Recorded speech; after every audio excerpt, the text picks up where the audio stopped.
under God, indivisible, with liberty and justice for all.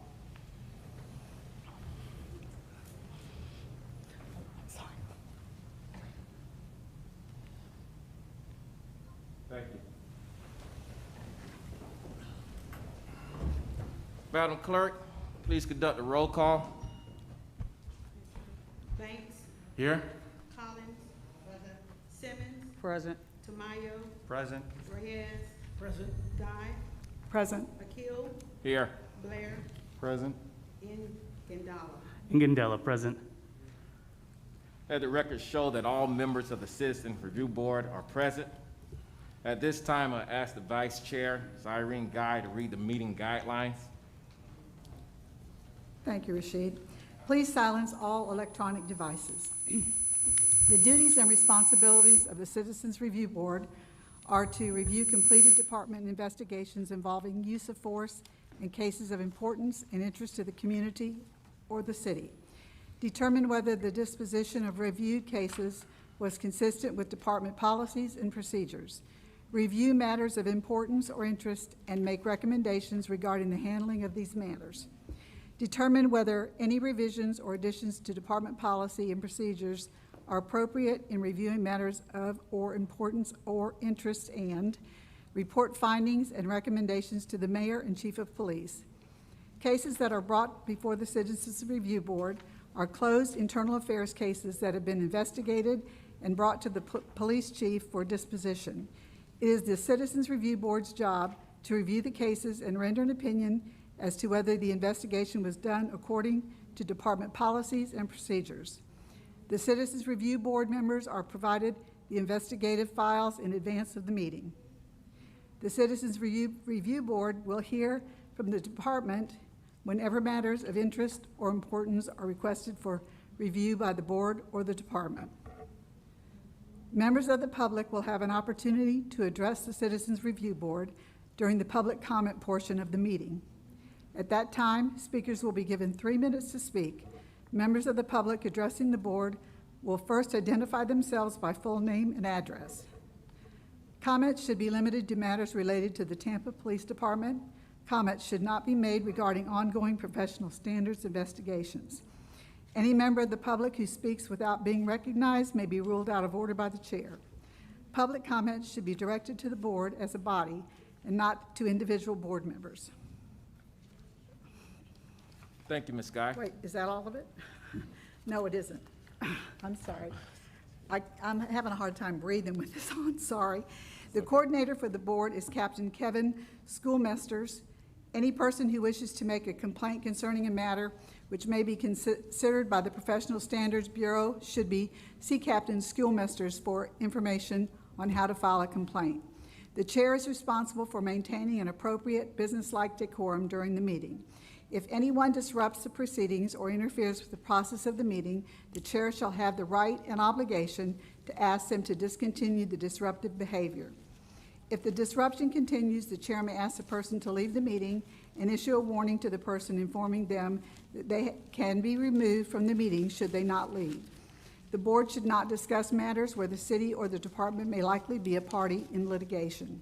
The public comment portion of the meeting is coming up early on the agenda. So if you wish to speak, please sign up now so you can be called in order. The chair will call the names on the list, so if you don't sign up to speak, your name won't be called. Thank you. Thank you again, Ms. Guy. I just want to add a notation. Due to the coronavirus, we will not be passing out a sign-up sheet. However, when the public comment portion of the agenda is up, if you will, just when you approach the podium, just state your name and also spell it first and last name. We greatly appreciate it. Thank you. In addition to this health pandemic, the board was only able to meet once this year. Obviously, we're glad the city has made it able for us to get together today. Tonight we'll be discussing the prior agenda set in March, as well as additional topics added onto the agenda at the request of some of the board members. Now we move on with the agenda, the approval of the minutes from the January 28th, 2020 meeting. Make a motion that the Second.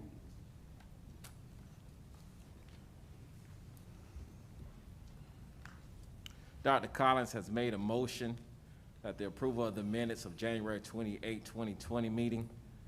Ms. Guy has seconded the motion for approval of the minutes. Any further discussion? Hearing none, we will continue with the vote. All in favor of approval of the minutes for the January 28, 2020 meeting, please indicate by saying aye. Aye. Any opposed, say nay. The motion passes.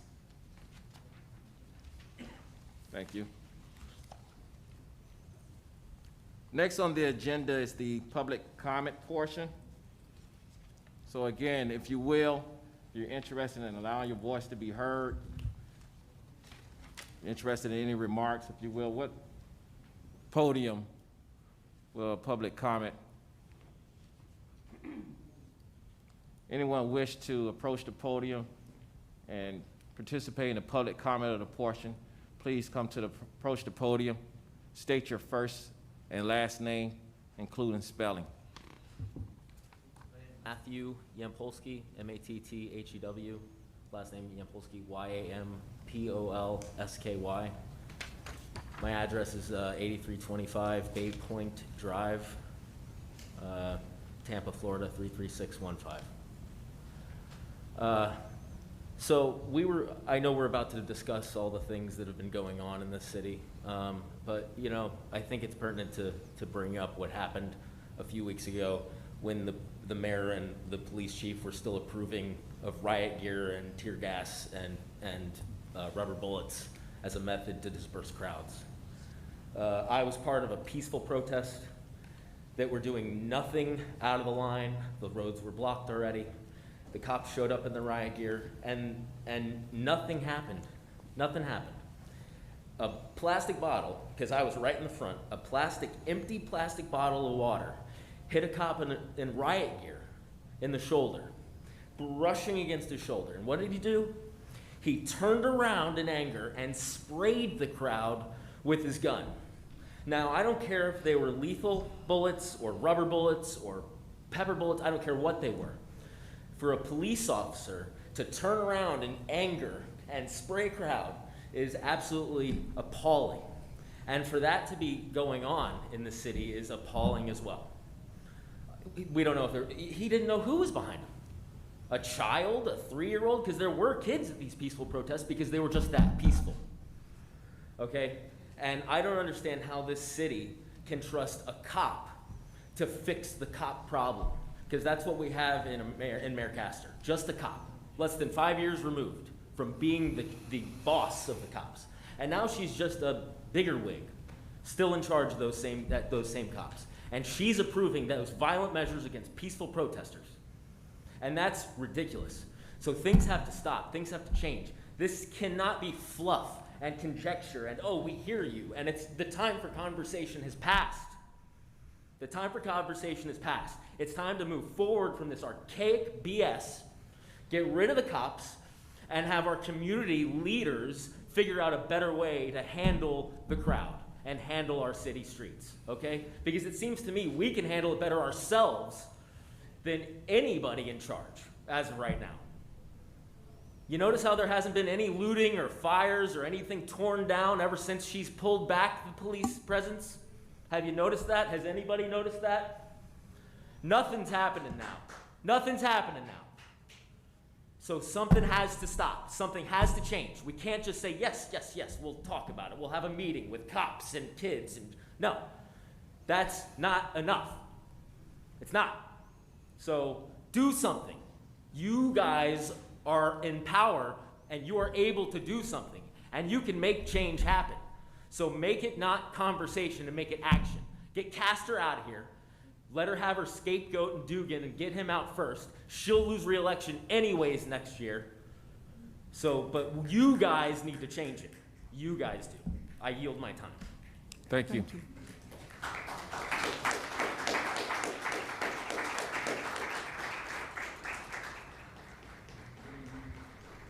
My name is DeMario Edgecombe. That's D.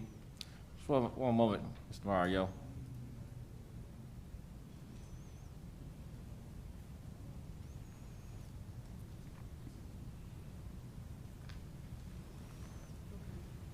Please continue. Good evening. Again, my name is DeMario Edgecombe. That's D apostrophe capital M-A-R-I-O. Last name is Edgecombe, E-D-G-E-C-O-M-B-E. And I reside at 2606 Rustic Ridge Loop, Lutz, Florida, 33559.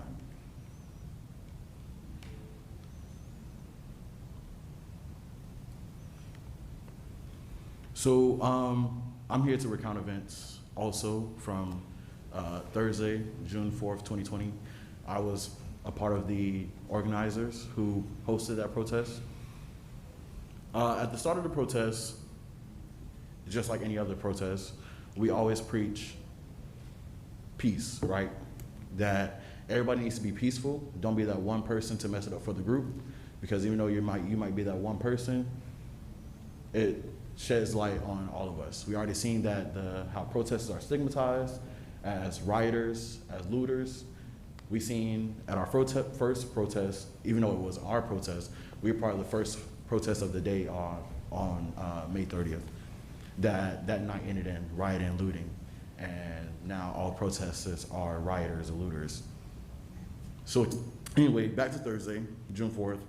So we're marching down the street, and police are already blocking us off, so we're maneuvering, and then we get off, I believe it's East Ashley or whatever street, and for some reason they assume that we're trying to blockade the highway or go on the freeway, and so the bike squad, I guess that's when they had their approval, because they were already following us around, but this time they had action, because you can tell by the way they were riding their bikes. So as we're processing and we're marching down the road, right, and the bike patrol or the group of bike cops, they're going and then they're yelling at our protesters, move, get out the way. But we were already on the street. They're pushing people, and it came to a part where one of the cops got caught with a young girl's umbrella, right? As he's pushing people out of the way, his arm gets caught, and he's dragging her. But your chief said that she hit him with the umbrella. But clearly on a video that was posted by their account, you can clearly see her being dragged, right? So she finally breaks free. So we're corralling people, stand back. They're setting up their bikes. They have a little blockade, which they always do. And they get off their bike and they're already shaking up pepper spray. They came with a mission. They're already shaking out the pepper spray. Get back. The young girl was not trying to hit them. She was just moving, walking away, right? And then one of the officers, what do? He tackles her and brings her to the ground. And this officer puts that's my 3 minutes. Thank you. Thank you, Mr. Mario. Thank you.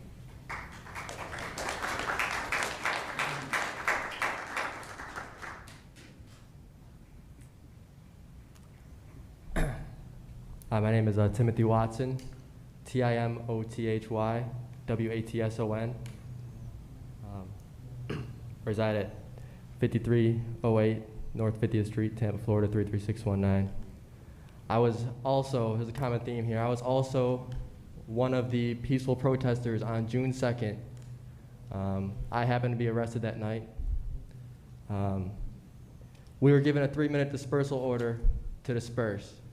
For whatever reason, they deemed our peaceful protest unlawful. At that time that we got the dispersal order, and I was live. I have my Facebook page is Timmy Two Turn. I cover all the protests live. When we got the dispersal order, everyone started to disperse, and as other people were saying, we were corralled and not given away to get back to our vehicles. And essentially, I know that the police chief Dugan is in the corner over there. He was the one that called the order to basically ambush us and arrest all of us. We were on the ground. Me specifically, I was on the ground already with everyone else on the ground. We were met with rubber bullets, tear gas, pepper spray. I got pepper sprayed on the ground while I was laying down. I had tear gas coming at me while I was already on the ground right next to my face. The day after that, a press conference was held by the police chief and the mayor, and they showed this big bucket of rocks and bricks that they said were thrown that night. That's a lie. That was a peaceful protest. What I'm asking for is some accountability. You know, what happened to the 68 people that arrested that night was not okay whatsoever, and it should never have happened. All the charges were dropped. That just tells me we weren't doing anything wrong. And the fact that no one has stepped up, especially you, Mr. Dugan, no one has stepped up and taken accountability for this, that's nonsense. We need a leader. The police chief needs to be a leader for the community. The mayor needs to be a leader for the community. If you don't want to do your job, step down and let somebody else do it. Someone that's going to do it right.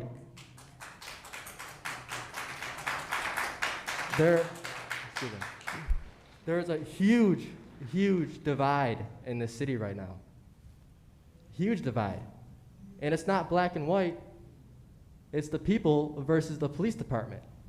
And that starts with you, Mr. Dugan. I would like you to come clean and tell the truth about that night, because the facts will come out, and the video is out there, the police scanner recording is out there. You won't acknowledge anything, Mr. Dugan. And I want you to be held accountable, just like you would hold citizens accountable for breaking the law. You should be held accountable as well, because you broke the law with your order that night. Thank you. You're welcome.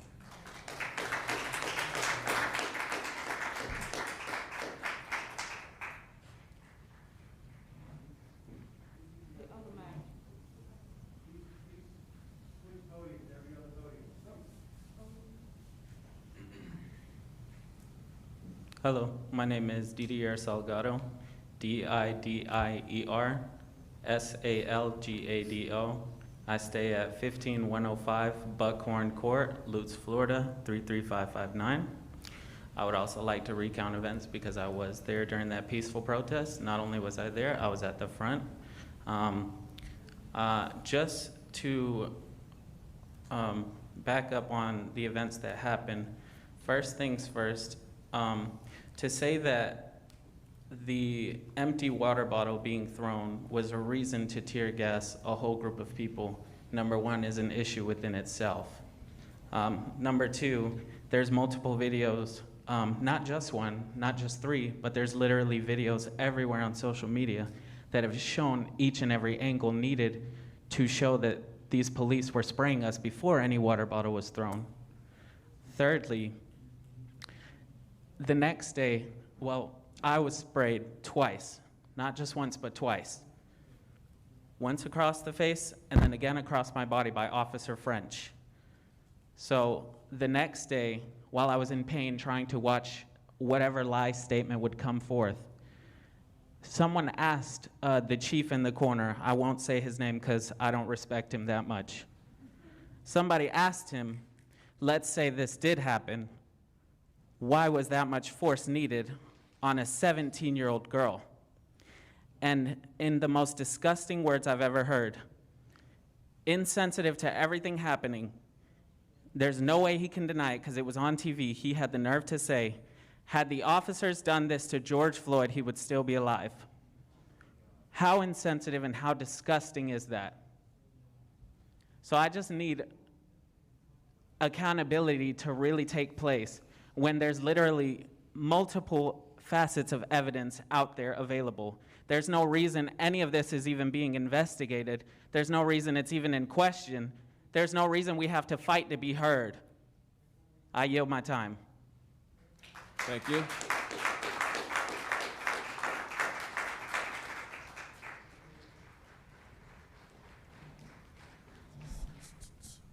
Cool. Greetings, I am Jeremiah Nichols. I'm gonna spell that for you guys. JeremiahNichols. Like I said, greetings, I'm Jeremiah Nichols, a second year African American Studies scholar from Tampa, Florida. My residence is 7708 North Central Avenue, Seminole Heights.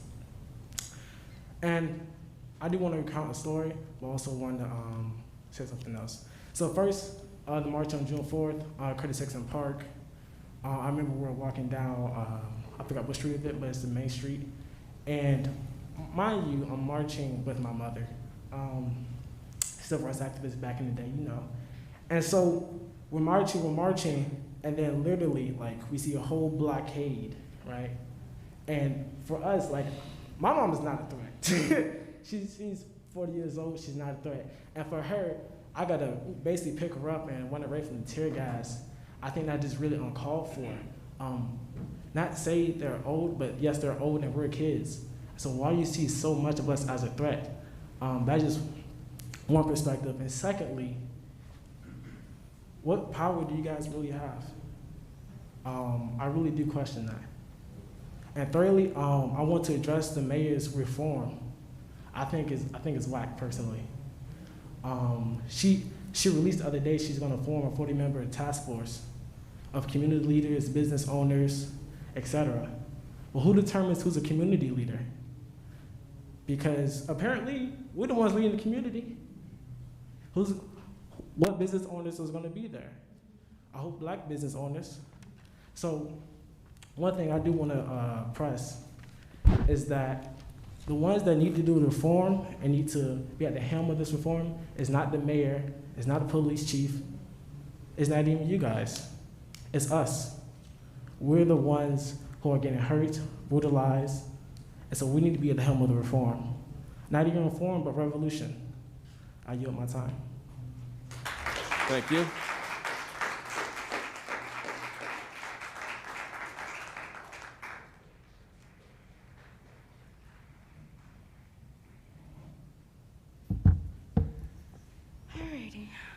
My name is Alicia Sastry. I reside at 13102 Mike Drive, Tampa, Florida. Before I get into things, I also was at the June 4th protest. There are a few charges. There were 3 arrested that night on what I believe are souped up charges to avoid being dropped initially with the, civil disobedience. At the start of the protest, same as others have said, we were continually asked to be peaceful by the same person that, was charged for inciting a riot. I don't believe that we were inciting a riot. We weren't even going to the interstate. We were trying to get to, I believe, Armitage. That was a very organized protest.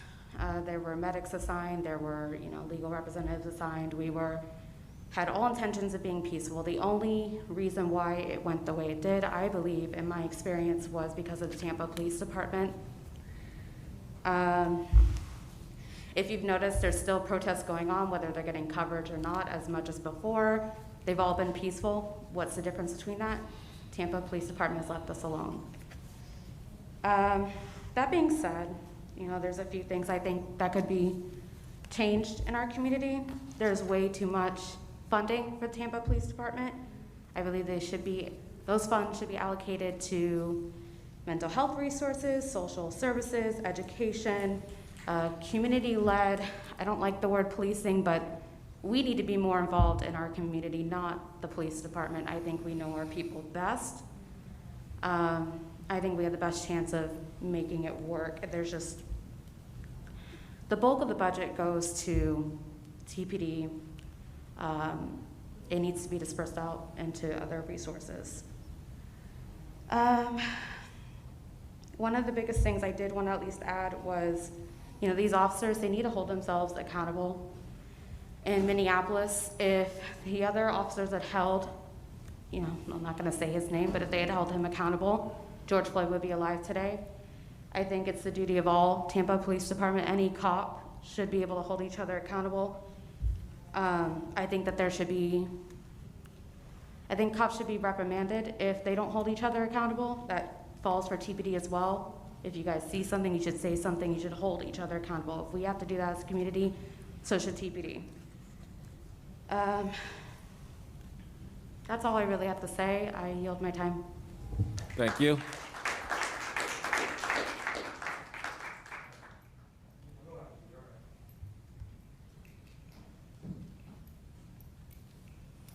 Hello. My name Greetings. is Carissa Hart, K-A-R-I-S-S-A-H-A-R-T. My address is 3815 Tower Road, Tampa, Florida, 33614. And I don't have much else different to say. I just want to add pretty much everything everyone's saying, but I have been at almost every protest documenting, and as of late it has been peaceful, but in the beginning they were always rioted by the police. They always showed up in riot gear while we were peaceful, especially downtown. We were always corralled. They always came giving the orders, this is an unlawful gathering, started macing us, tear gassing us, shooting rubber bullets. And I just do think that the police need to be held accountable. Things do need to change. Like the first guy that spoke, these meetings are nice, but we really do need people to help us get changes. We need things, we need laws passed, we need less funding to the police department. Like my sister just said, we need more money sent to mental health. That is our biggest issue in this community, not the police. They don't need more riot gear. They have enough of that, and the riot gear that they have, they are using it improperly. That's it. I yield my time. Thank you.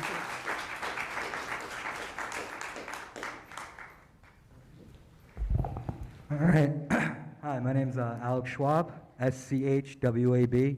I reside at 2317 Alley Lane, A-L-L-Y, Land O'Lakes, Florida, 34639. And to be quite honest with you, I wasn't planning on speaking today. I just wanted to come to show support and listen, but since I'm not sure anybody's going to bring this up, I figure I might as well. I am terrified to speak here today. I am terrified.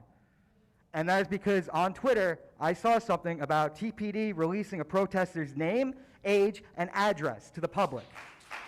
And when they were asked why TPD felt the need to release that, they said that if he felt threatened, he should call the authorities. That smacks of intimidation, and that is not okay. That is not okay in this city, in this state, or in this country. And I am appalled that TPD would say something like that. And you know what? You're going to hear a lot about the other protests, so you don't really need to hear that from me. I yield my time. Thank you.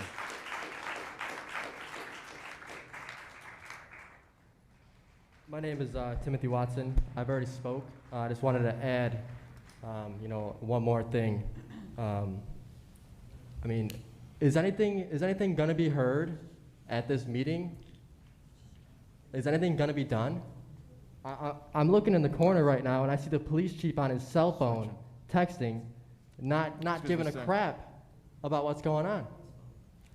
Are you listening, Mr. Dugan? Hello? Excuse me, sir. Yes, sir. You had the opportunity to approach the podium. Yes, sir. I'm just saying that we should have Let's allow others. We should have the police chief's full divided attention while we are speaking. That's all I have to say. Thank you, sir. Please be seated.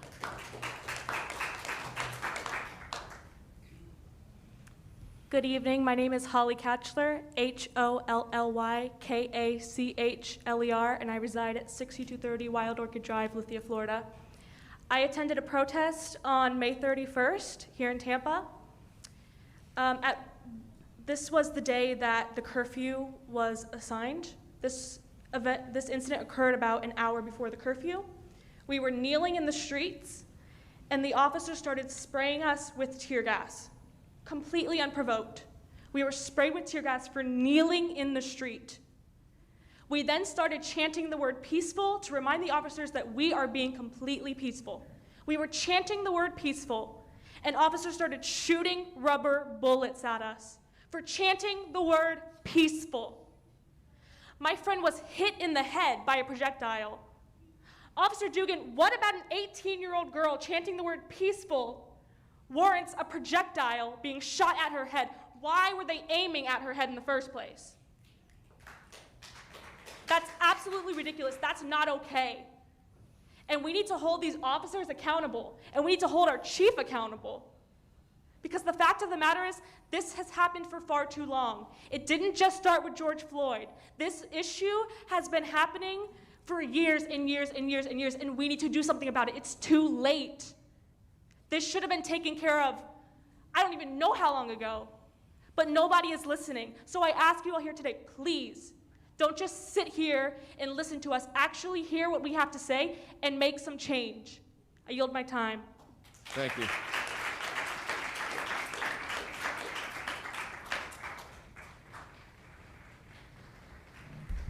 My name is Shivam Shukla, S-H-I-V-A-M-S-H-U-K-L-A. I stay at 9509 Norchester Circle. I'm here to talk about the Tampa Police Department, the institution that you all supposedly keep in check. The institution that in 2015, while Mayor Castor was chief of police, targeted black and brown bicyclists as young as 3 years old. The institution that sent delegates to apartheid Israel to train with the IDF. The institution that used tear gas, rubber-coated bullets, and mace on peaceful protesters this month. The institution that just this week pointed a gun at an unarmed black woman sitting in a car. Is this reformable?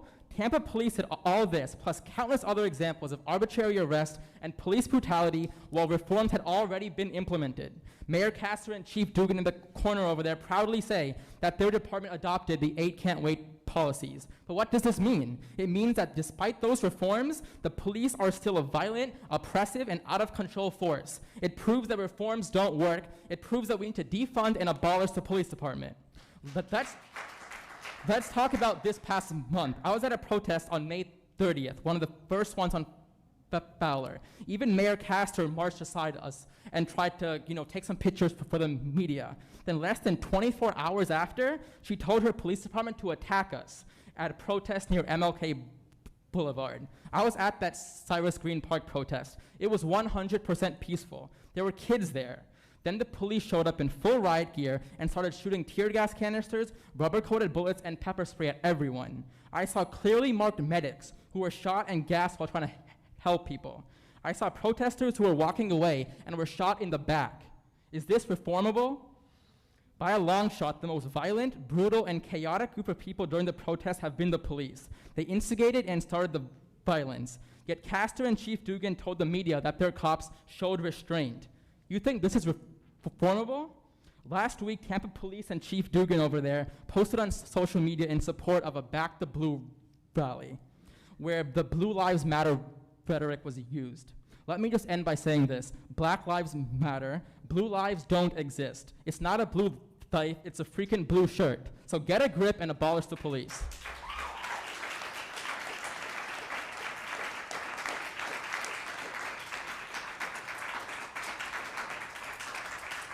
Thank you.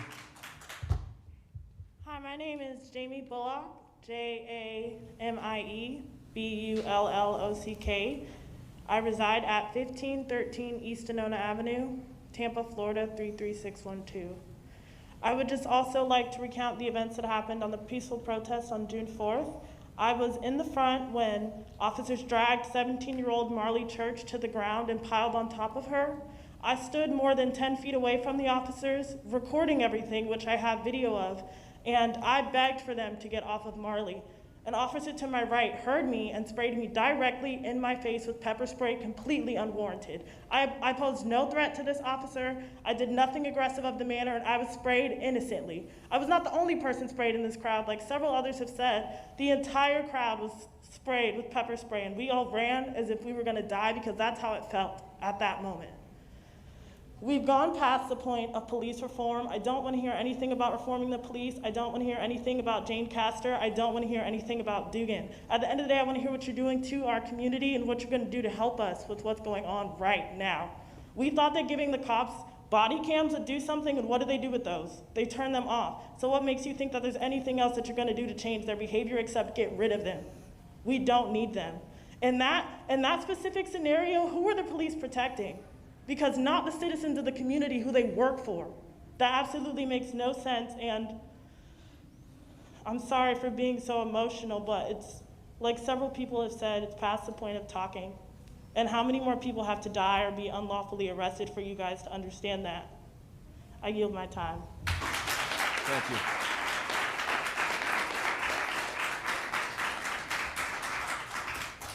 Check. Good evening. First name is Brian, B-R-I-A-N. Last name is McLaughlin, M-C-L-A-U-G-H-L-I-N. I'd rather not give my address because I cannot trust the Tampa Police Department to not misuse that information, as our friend already alluded to. I'm not here to recount any events. I just want to draw attention to something that I think really needs to be looked at.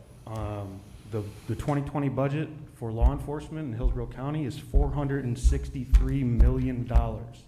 I'll say it again, $463 million. There are 200,000 people in Hillsborough County living in poverty. Do you know how many times we could erase poverty in Hillsborough County with some of that money? Yet we choose not to do it over and over and over again. Crime comes from people in need, in poverty-stricken communities. We can erase crime if we invest in those communities.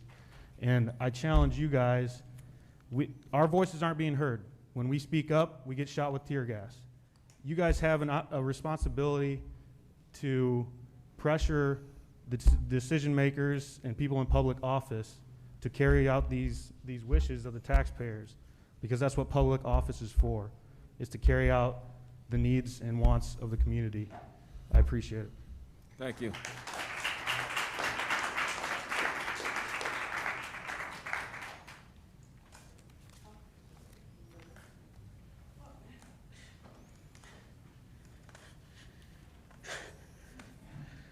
My name is Jay. I'm going to start this off by saying, on Sunday, I was deliberately struck by a white supremacist vehicle. Before peeling out and hurling in my direction, what he said was "fuck Black lives." Before that happened, though, me and my fellow protesters said, "Mild inconvenience is far greater than a black life loss." So I have a couple things to say. One, I'm here because I want to publicly say that Mayor Jane Castor needs to fire Police Chief Dugan for his inaction. Police Chief Dugan went and had a press conference and said protesters were hypocrites. Police Chief Dugan didn't make a press conference and say an attempted murderer is still on the loose. If you don't like protesters, that's fine, but what if that guy who ran me over gets mad at a little old lady in the grocery store parking lot and run her over? So are we worried about the citizens of Tampa, or are we worried about the fragile ego of a police chief? It's irresponsible and unprofessional for him to make these statements, from blatantly lying about the use of force tactics used on peaceful protesters to dog whistles antagonizing people who don't like protesters. When you as a police chief can make a press conference and say, you know, we were showing up to protest and they were claiming we were beating on them, so now we don't show up. That's unprofessional. And if he would say that at a press conference, what is he telling his officers at his daily brief? If you can go on a press conference and say, if you're stuck in traffic and you don't like it, you know, you could do something about it and step up. What does he think a person who is angry in a car is gonna do to people standing in front of it? He knows exactly what he's doing. My injuries, I'm not even supposed to be here. I have a concussion. That's why I got these glasses on inside. The way that they treat peaceful protesters in Tampa, we can't even do that in the military or with enemy combatants. Fleeing protesters and you're shooting them in the back. As a 14-year veteran with 2 combat deployments, I understand crowd control. I understand use of force, and I understand rules of engagement. And I also understand that Police Chief Dugan needs to be fired because he's an incapable leader. That's it. Thank you for your commentary.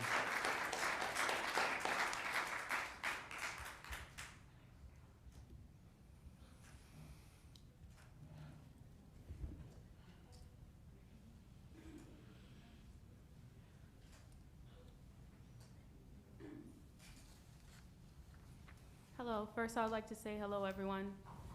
My name is Johnnisha Wilkerson. I was just recently involved in the TPD video that has gone viral around Tampa. I am here speaking because ever since Tampa Police Department has released their footage of their video, I have gotten over 200 calls of harassment. I've been threatened. I've been placed in a hotel for my safety. I have a 2-year-old son. I'm a mother. I have been attacked on Instagram. I can't even go to my house to check. I contacted my landlord this morning and advised him that I checked on the house, and it's just a lot has been going on right now. I do understand that they keep going around saying that my video is edited. My video is in fact not edited. It is recorded from start all the way until finish, if you can see on the police video where they grabbed my hand and stopped the video. A lot of people are concerned and saying that the gun wasn't pointed at me, it was pointed in the low ready position. But what I want to know is, what was the officer ready to do? Also, some people are saying that he was pointed to the ground. The gun was pointed to the ground. That officer is around 6'2" to 6'3". I am 5'6", sitting inside of a vehicle. So of course the gun will be pointed downward. It was not pointed to the ground. I'm asking you today, begging and pleading with you to please take down or mute my personal information. I have to put a 7-year lock on my credit. I don't know what's going on at my house when I'm not there. And I feel like Tampa Police Department, the only thing they had to say was, if she's in fear for her life, call local authorities. But Tampa Police Department is my local authorities. I gotten threats. I called Tampa Police Department. I advised them of my issue.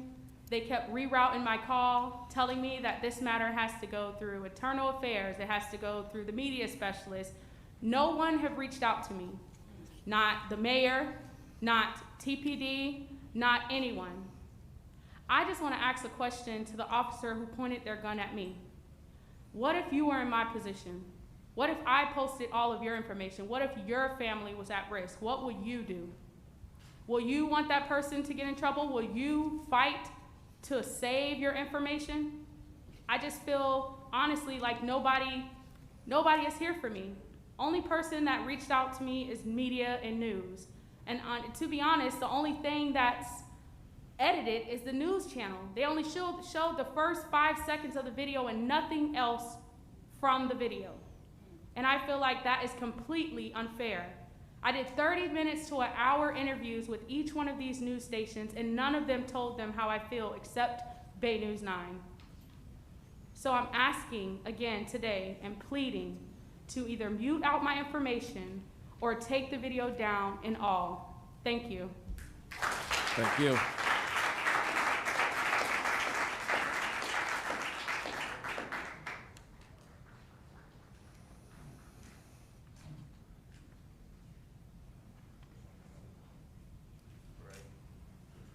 Before I get started, I have a list of demands I'd like to pass out to these fine people up here. Maybe have a look at it while I talk a little bit about my history as a Tampa resident native. 1, 2, 3.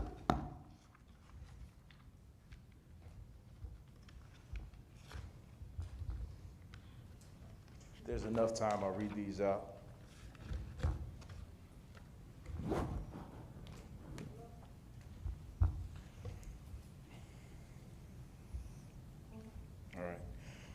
My name is Tulio Gonzalez Militieri.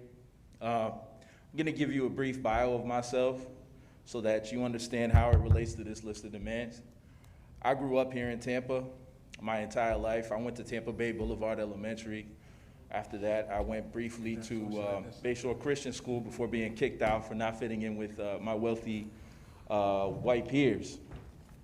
Found myself going to Madison Middle School and eventually being harassed by the the school resource officer in Jefferson High School. That's when I dropped out. That's due to over-policing in our school system. Eventually, I found myself in the United States military. I got injured, crippling injury, and that makes me a disabled veteran. My income's, and I'm not ashamed to say this, my income is $12,000 a year.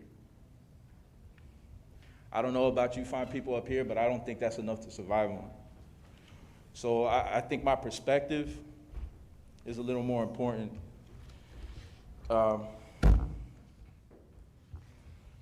So I'm just gonna read this out, and then I'm gonna read out our list of demands, and maybe talk a little bit about the malignant system that we're in. We, the members of the Tampa Democratic Socialists of America, that's DSA, we developed a list of demands to address the violent policing system that fails to efficiently serve and protect members of the Tampa Bay community, particularly our communities of color. The urgency which we present these demands is driven by the brutal murder of George Floyd by the Minneapolis Police Department on May 25th, 2020. This is only the most recent in a long line of Black Lives Lost. We had more people since then get killed by police, over-policing, police brutality, vigilante injustice, what have you. Unequivocally, Black Lives Matter, Brown Lives Matter. So getting to the nitty-gritty of the list of demands, we'd like to cut 15% of the Tampa Police Department's budget, which currently accounts for over 38% of our city's general fund and 18.6% of the total city budget. We want to redirect this money towards public transportation, low-income housing, education, particularly education, and community public health centers by 2022. We'd like to decouple access to health care from policing by building separate institutions for clinical dispatches, increase the number of 24/7 adult and child mobile crisis teams responding to mental health crises, ensuring that each team includes both a certified peer support specialist and a licensed clinician. Dispatch only EMTs the cause of drug overdoses, only EMTs. Dispatch licensed clinicians to with law enforcement to all calls related to domestic violence. I don't see the purpose of having a police officer with a gun show up because of a domestic dispute. Maybe that's just me, you know. If I have an argument with a partner, I don't need to die for that, just saying. Ban the use of pepper spray, tear gas, rubber bullets, beanbag bullets, LRADs, and armored vehicles by TPD against public demonstrators. Ban the use of facial recognition software such as Clearview AI that infringe upon privacy rights. That's the Fourth Amendment. Excuse me, sir. Do you wish to express any commentary that's not on the list? Your limit is up to 3 minutes, so if you will. All right. I don't have a formal education. I'm a nobody off the street. I may be well-read and well-spoken, but that's just evidence that if people like myself, which there are many, can fall through the cracks, then this system that we're currently in here in Tampa, Florida, Hillsborough County, in the United States of America is not working. Capitalism is not working, okay? Capitalism is not working. Thank you, sir. This is tangible information. The board would definitely review this information. And again, I applaud all you all being here today. And we're all in the same boat. Well, let me say this. You all remind me of myself when I was at your age. And it is time for change. And as long as I'm sitting on this panel, I'm part of that change as well. I believe the community agrees that change has to happen. And change will happen. And we will make change happen. That's what we're gonna figure out. That's what we're gonna figure out in due process, is the how. And if the how doesn't work, we're gonna sit back at the table and figure out something else. But we're gonna continue to try, and we're gonna continue to update whatever's necessary to ensure the safety and the protection of the community. How can we even trust you to say that we do not make change at all? say One something? moment, one moment. Approach the podium so we can hear your words, and the words can be recorded. If you will, go ahead, miss. Surely. My name is Tori Brown, Tori, Brown like the color for the record. I'm here because I am concerned about my city. As stated before, I've been born and raised in Tampa, Florida. I've seen a lot of changes. I've seen a lot of issues that have come about, and I've seen everyone be complacent. So you're telling me that you're going to change the system, and if it doesn't work, come back to the drawing board, and if that doesn't work, this just seems like placating and like you're playing with people's lives. I need everyone to understand that. These are our lives. You all get to sit up here, cushy jobs, look at us, hear us give you our trauma, right? And you decide if you want to do something. That man over there in the corner, Chief Dugan, he decides if people's lives are at risk. And you want to be on the phone in the corner, not doing anything, and you think that's okay? And I pay your salary, dude. And you want to go on national TV and lie and think that nobody's going to say something. That's ridiculous. I had to fight to even get into this room. I had to fight to get into this room. So please do not sit here and say you're going to do, no. The demands of the people must be met. That's it. People aren't playing games anymore. I need people to understand that. This is not about reform. The police budget for body cameras is $2.6 million just for body cameras. The first protest I went to, there were 20 officers, one body camera. What am I paying for? What does reform do? What? You all have already adopted, 6 or 7 of the 8 can wait? We can't wait. We can't. It's not working. It's not working. It's not. $2.6 million towards body cameras, and you decide when you want to turn them on. You decide if you want to wear it. You manipulate data. No, abolish the police. That's it. That's it. And I know for you all, and maybe even people in the community, it sounds scary, it sounds daunting, because it forces us to reimagine a society where, in totality, we are not relying on punishment. We are not relying on violence. We're not relying on those things to solve real issues. People are hurting. People are poor. People are living paycheck to paycheck. I don't know if y'all know how it feels to live paycheck to paycheck. That is painful. That drives you to violence. That drives you to commit crime. If you pay people living wages, if you give people health care, if you give people a successful way to live their lives, that deters crime. Not putting police officers in black and brown neighborhoods to monitor. The safest places in America are suburbs. Why? Because they have access to health care. They have access to good schools. They have the ability to live their lives. We are simply asking to live. I shouldn't have to come up here and beg you to let me live. So abolish the police, and black lives do matter.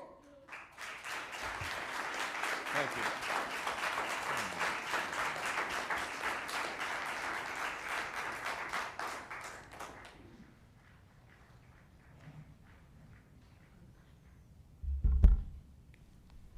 So, officers taking a knee or a mayor directs the creation of a city mural. These are the changes that we've seen so far. We are now demanding real and solution-oriented action, not just symbolic gestures and police reforms that only serve as a temporary fix for a larger problem. Now is the time that we move past symbolism and focus our efforts on helping the black community who have been grossly mistreated by law enforcement for generations.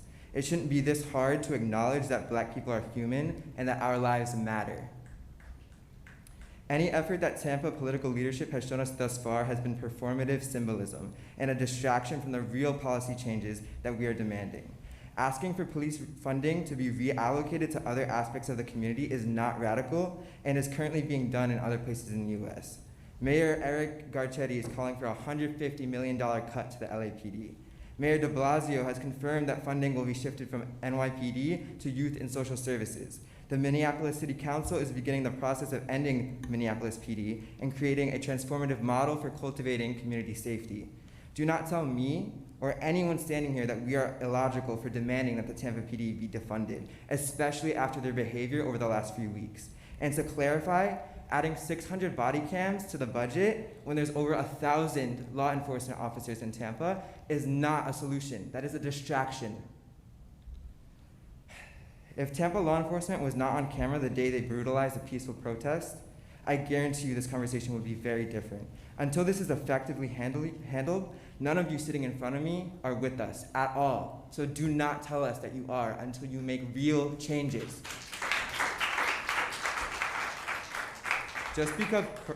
Just because crime rates have lowered, according to the graphic listed on Jane Castor's budget plan on the Tampa City page, does not mean the Black community is not being affected at disproportionate rates in Tampa, Florida. The Florida Department of Law Enforcement can coin the number of purse snatchings, but can't provide statistical evidence of how many times police fired on citizens in a given year. No precinct in any part of Florida can give that, including Tampa.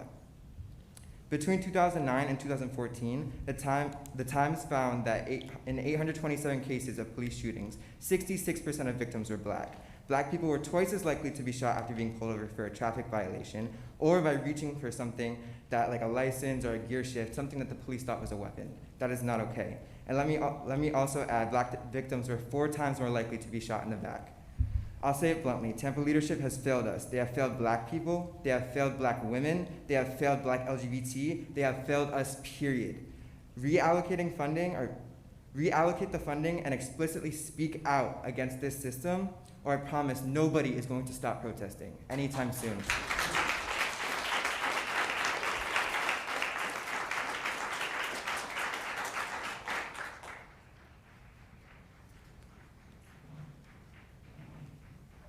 Hello.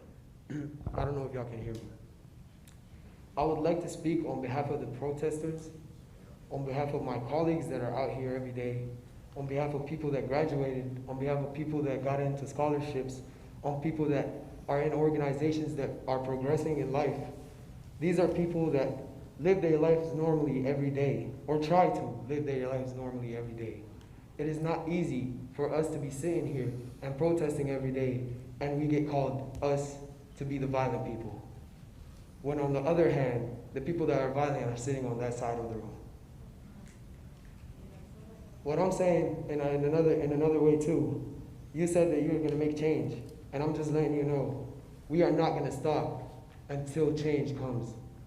We are not gonna be tired. We are done. Enough is enough.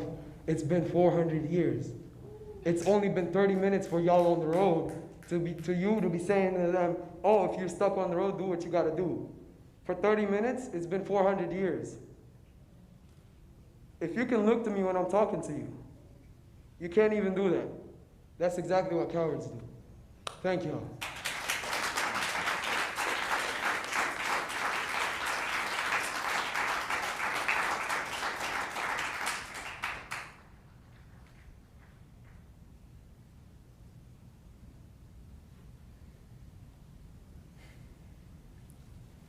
Honestly, I don't know how to begin.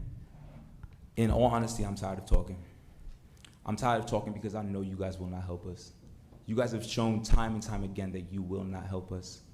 This last Tuesday, I believe it was, I sat down with Jane Castor and had a meeting with her. And I spoke with her for 2 hours straight. I brought 17 pages in to show her exactly what you guys are doing to us. We are out there fighting every day. I'm sure Chief Dugan knows about me. I'm sure Chief Dugan knows about a lot of people in this room who have been fighting every day to be heard, fighting every day so you guys can see that there's something that we are fighting for. We're in a pandemic. People are dying. We are out there protesting, sacrificing our lives so you guys can see that our life matters. You guys don't see that. We are out there, this last protest, somebody drove their car. I know you saw Jay come up here. Somebody drove their car into her, breaking her pelvis, and I don't even know what else broke. These tensions are rising. People are upset. Every day that goes by is somebody's life that can be lost. We are fighting for a reason, and you guys are not respecting that. We were tear gassed. I brought up to Jane Castor how we were tear gassed. I brought up to Jane Castor how we We are being shot with rubber bullets. I showed her pictures, and she denied all of it. She denied all of it. People are dying day in and day out, and you guys are not watching. 8 people were just hung from trees, and you guys are not listening. This is a problem. This is a problem, and I'm telling you, tensions will continue to rise, and we will continue to be out there, and all the blood that is on that streets is on your heads. Inaction is violent at this point. Silence is violent. You're either with us or you're against us, and I don't think you guys understand that. You say that you will help us, you say that change is coming, but time and time again, you guys say change was coming. We protested in Ferguson, we protested here in Tampa, we protested everywhere, and there has been no change. Now there are 50 states protesting. It is international. How many more people have to tell you that we need help? You guys chose to put a city council meeting with only 50 seats, when we have hundreds and thousands of people in the streets fighting every day. Do you think we're animals? We are here to show you that we want change. We are showing up. You have 100 people outside waiting to get in here and talk, and you guys can't even give them that opportunity. It doesn't make sense. I'm tired of talking because you guys are playing us. I don't want to hear that change will happen. I want to see it happen. This entire police system was built as a racist institution with racist ideologies. It will not work unless you defund it and reconstruct it. I spoke with Jane Castor, and she told me the reason they cannot reconstruct it is because she promised that they would increase the salary, that they're on a contract for 2 years. There is no plan to help us. Don't act like there is. Show us change. I refuse to be out here over and over again and risk my life. Like I said, I just graduated college. I was ready to do a whole bunch of stuff, not fight in the streets and risk my life every single day, not get arrested for things I didn't do. Marley has a case against her fabricated by lies made by Chief Dugan and his officers. I have a case against me saying that I was antagonized in a riot when there's things that showed that I did not. My friend Stephanie Sanchez said that she was assaulted an officer when she has a video of her on her knees. You guys are killing us. And I can't put it any other way, and you guys do not care. You guys do not care. There is no plan on helping us and changing the system. But I need to see it done because we will not stop. And I'm tired of talking. You guys know our demands. You know what we want. Give us what we want. You will continue to kill us. I should not have to explain to the mayor what systematic racism is, and she looks at me like I'm saying something new. Thank you, sir.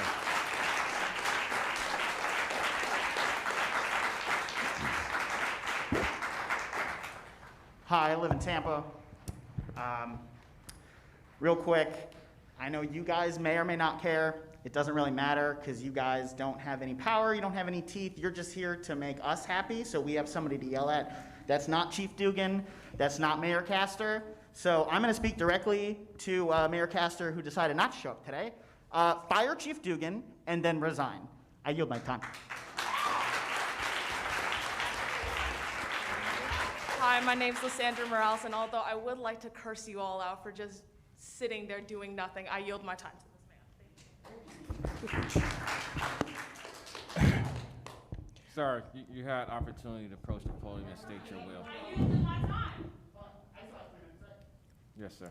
So, yeah. Excuse me, sir. Once you approach the podium and reserve your 3 minutes, and once your time is up, we appreciate your commentary, but let's allow other opportunities for others to be heard. I would like to give him the opportunity.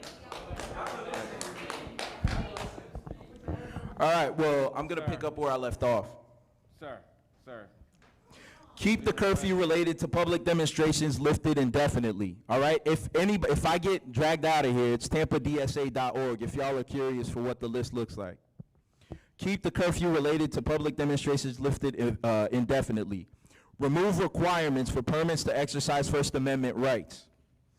Adopt a policy to reduce asset forfeiture, which currently accounts for approximately $1 million of TPD's budget, including a provision prohibiting the TPD or its employees from benefiting from seized assets. For assets that cannot be returned to the arrested party, the assets should be liquidated and the resulting funds should be diverted to public education and or mental health services. Dissolve Tampa PD and Hillsborough County School Board's School Resource Officer Program to completely replace SROs with licensed clinical social workers, psychologists, and nurses in public schools by 2021. Ban the use of no-knock warrants and chokeholds. Decriminalize all drug possession and sex work. Call on Governor DeSantis to immediately end the deployment of the National Guard within the city of Tampa. Fire Police Chief Dugan for the Tampa Police Department's violent use of force against peaceful protesters. issue summons. Order. We demand the Tampa Police Department issue summons or citations in lieu of utilizing custodial arrest for nonviolent misdemeanors. Investigate prevalence of white supremacist groups and individuals within the TPD. Adopt a policy requiring full transparency in officer conduct and training history. Disarm all patrol officers by 2022. The city, regarding the city of Tampa and its contract with the Tampa Police Benevolent Association, we demand that the city of Tampa renegotiate its contracts with the TPBA once it expires after 2022 to remedy provisions that currently act as impediments to accountability for officers who use force in violation of the law or policy. Amendments to the existing contract should mandate yearly fitness for duty evaluations. Make personnel records of TPD officers accessible to the public. Keep complaints on file even if the allegations are not deemed to be substantiated. Keep letters of counseling and personnel files permanently. We demand that the state attorney, Andrew Warren, institute an office-wide policy that assistant state attorneys are not to seek cash bail. Institute an office-wide policy that assistant state attorneys should advocate that defendants be released on their own recognizance unless the defendant is a danger to the community or a flight risk. Immediately drop all existing charges for nonviolent misdemeanor cases. Immediately stop the direct filing of juvenile cases into the adult criminal system, regardless of the severity of the crime.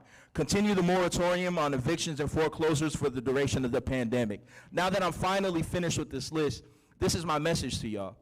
One of two things is gonna happen. One of two things, right? And I prefer the latter to the former. The first, y'all are gonna have to kill me out in these protests. I'm not scared of dying. I already died once. Or we can actually negotiate this right here. Y'all got a copy. When you're ready to talk, hit me up.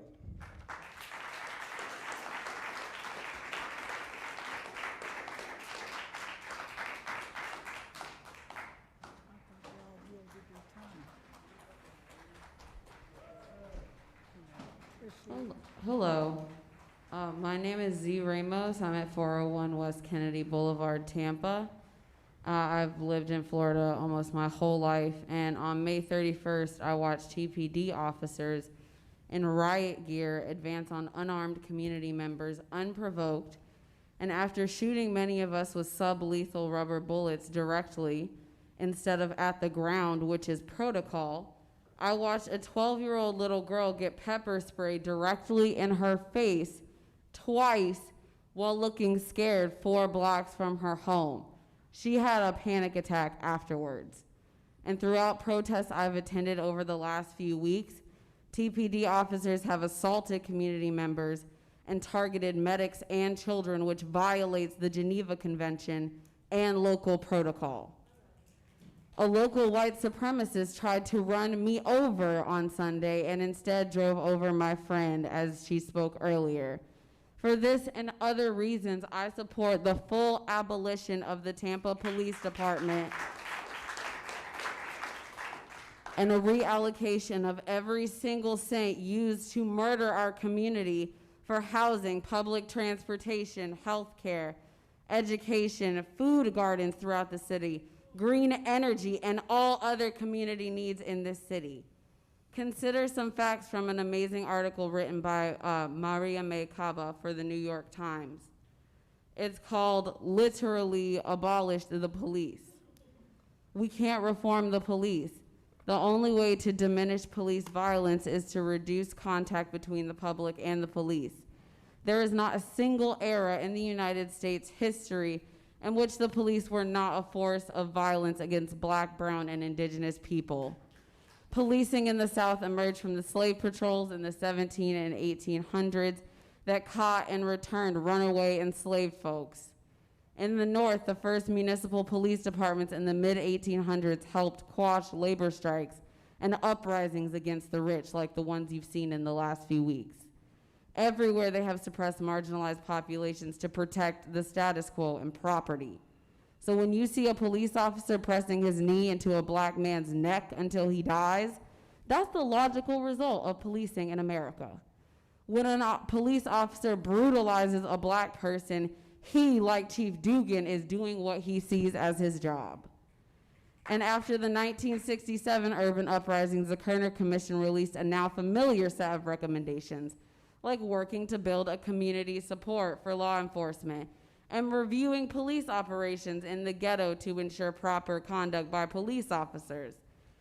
These commissions, like the one before me, do not stop the violence. They just served as a counterinsurgent function each time police violence led to protests. Calls for similar reforms were trotted out in response to the brutal police beating of Rodney King in 1991 and the rebellion that followed. The final report of the Obama administration's President Task Force on 21st Century Policing resulted in procedural tweaks like implicit bias, yada, yada. But even a member of the task force, Tracy Mears, noted in 2017, policing as we know it must be abolished before it can be transformed. Abolish the police, refund the community. Thank you. Thank you.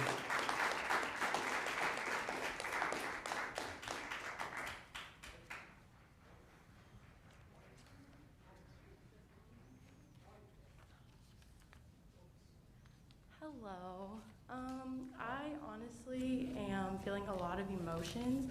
I think because we have our police chief sitting in the corner on his phone, he's whispering to the person beside him, and I think that's very disrespectful. Aside from the fact you've shown blatant disrespect by going out and lying about the protests that have been happening in your city, you guys don't see that TPD's commenting on people's Instagram posts where there's clear videos of police aiming guns at them, but they want to comment despite the fabricated story, no gun was ever pointed at anybody. That's a lie. How many times are y'all allowed to get caught in your lies and people still support you? At the back, the Blue Rally, we had white supremacist signs flashed in our faces. We were called racial slurs. People spat at us. And instead of the police, TPD, getting in between and showing a neutral ground between us and them, they stood behind them. They escorted them to their cars. I was at a protest on June 3rd where we were peaceful the entire night. We asked to cross a bridge. We were lied to by the police, which is no surprise at this point. And they said, if you guys stay on the sidewalks, we will let you go across. We split up, and then in a mere matter of minutes, there was the whole, this has been ruled an unlawful protest. You have 3 minutes to disperse, and if you do not, other forces will be used against you.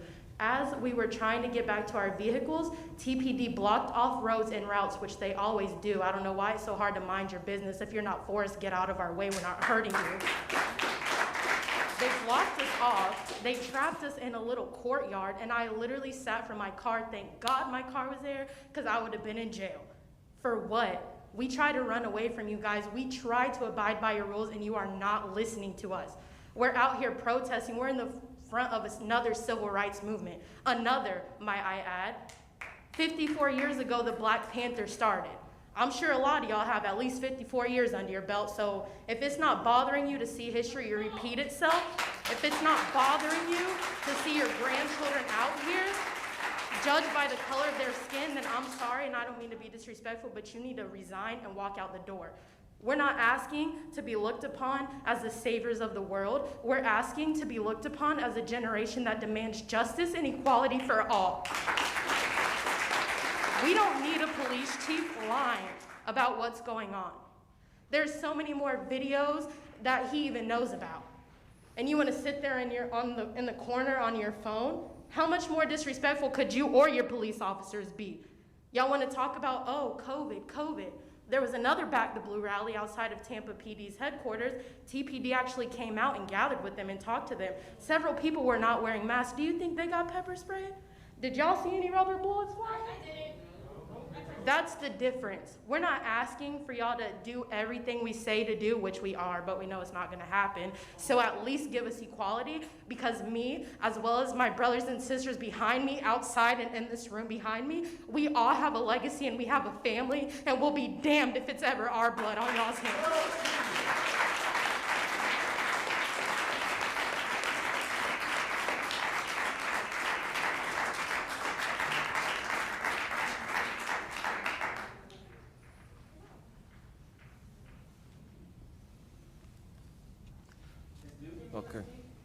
Okay. Board, we reserve the right to engage in commentary, or if there's anyone on the board that want to respond to any of the public comment portion. Hold on, we have one more approaching the podium. Please state your name and continue your commentary. My name is Connie Burton. I didn't plan to come to speak, but I'm so thankful that I'm here today, because at 65 and being on the front line of what we knew what was happening in our community, and some of you all up there know what happened in the community, it went upon deaf ears. And so now we got a wonderful generation of young people that say no more. It was one killing too many. One killing too many. One time that the people that was in charge refused to listen to the cries of the people. And so some of you all up here is just like recyclable sitters. Won't do anything to speak in behalf of the community because you're always looking out for your own best interests. Always.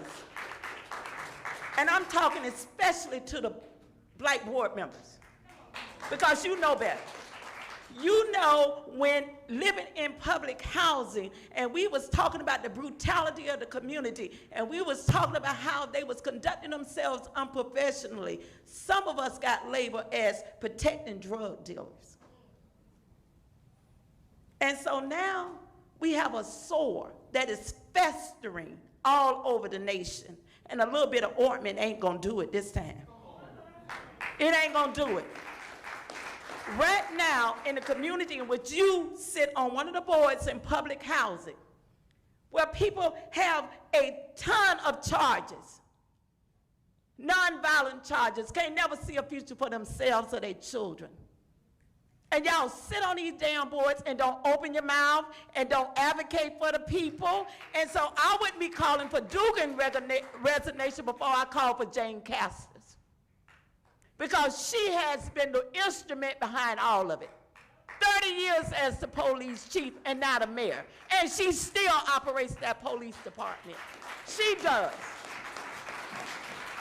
She does. But I can tell you this, it ain't gonna be no peace in this city. It ain't gonna be no peace in America, because we have had 400 years of oppression. And this generation will not pass it on to their children. It's not gonna happen. So I would hope that you will find a way, I know you don't have any power, I'm talking to the mayor, that she find a way to redirect some of those funds. If other states have done it, other police chiefs, other mayors, our communities are being gentrified. You know it. Our young people in our community are without hope, and you know it, Reverend. And we expect you all, Carolyn Collins, the former president of NAACP, to do what you're supposed to have been done. Speak truth to power. That's your responsibility. That is your responsibility. We're not gonna be swayed back to sleep. We won't. We're getting geared up for the Super Bowl coming here. We plan on turning it all the way up until we see that y'all have accepted some of these meaningful resolutions to make some real changes in this city, and that's across the board. Ain't no more talking about our children from prison to pipeline. We don't want to hear that shit no more. We want to see our children move towards success. Thank you, Sister Connie.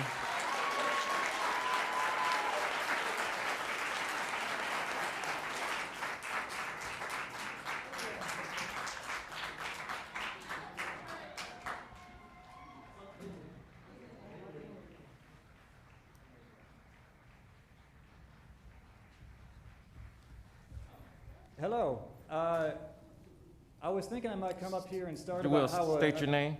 I'd rather not state my name. I was going to come up here and start talking about how a clearly identified journalist with the Tampa Bay Times was assaulted and detained, hands tied behind her back, when she was clearly identified as a journalist, but I might not have time for that. I'd instead maybe like to talk about the use of chemical weapons against the citizens of Tampa for standing in a place that maybe they're not supposed to stand in, that an officer might want them to stand somewhere else. I've seen what these chemical weapons do to people, this pepper spray, this mace. You want to know the volume that comes out of these mace canisters? You can see it in the videos all over the internet where an officer sprays somebody for the grievous crime of filming them. The volume of this mace comes out and it flows out in sheets over the camera lens. This douses people. I've seen what happens to people when they get doused with this stuff. They start shaking. They can't speak. They don't know what to do about the pain. I've seen people doused in this stuff. They look like wounded animals in their eyes. And this is being sprayed into people's eyes. Ophthalmologists agree that this pepper spray causes damage to the optic nerve. It causes permanent vision damage. And while we're at it, why don't we talk about these less lethal weapons that are shot out of shotguns at people at point-blank range in the head as they're running away. You can see online another journalist that got shot with one of these things in the leg. He had a 1-inch hole in his leg. A 1-inch hole in his leg. And that's being shot at people's heads, these less lethal weapons. That is the methodology that is used to move people from one place to another. With $163 million in the budget, bigger than any other budget item in the general fund. That is the best methodology that the police department can come up with to move people from one place to another.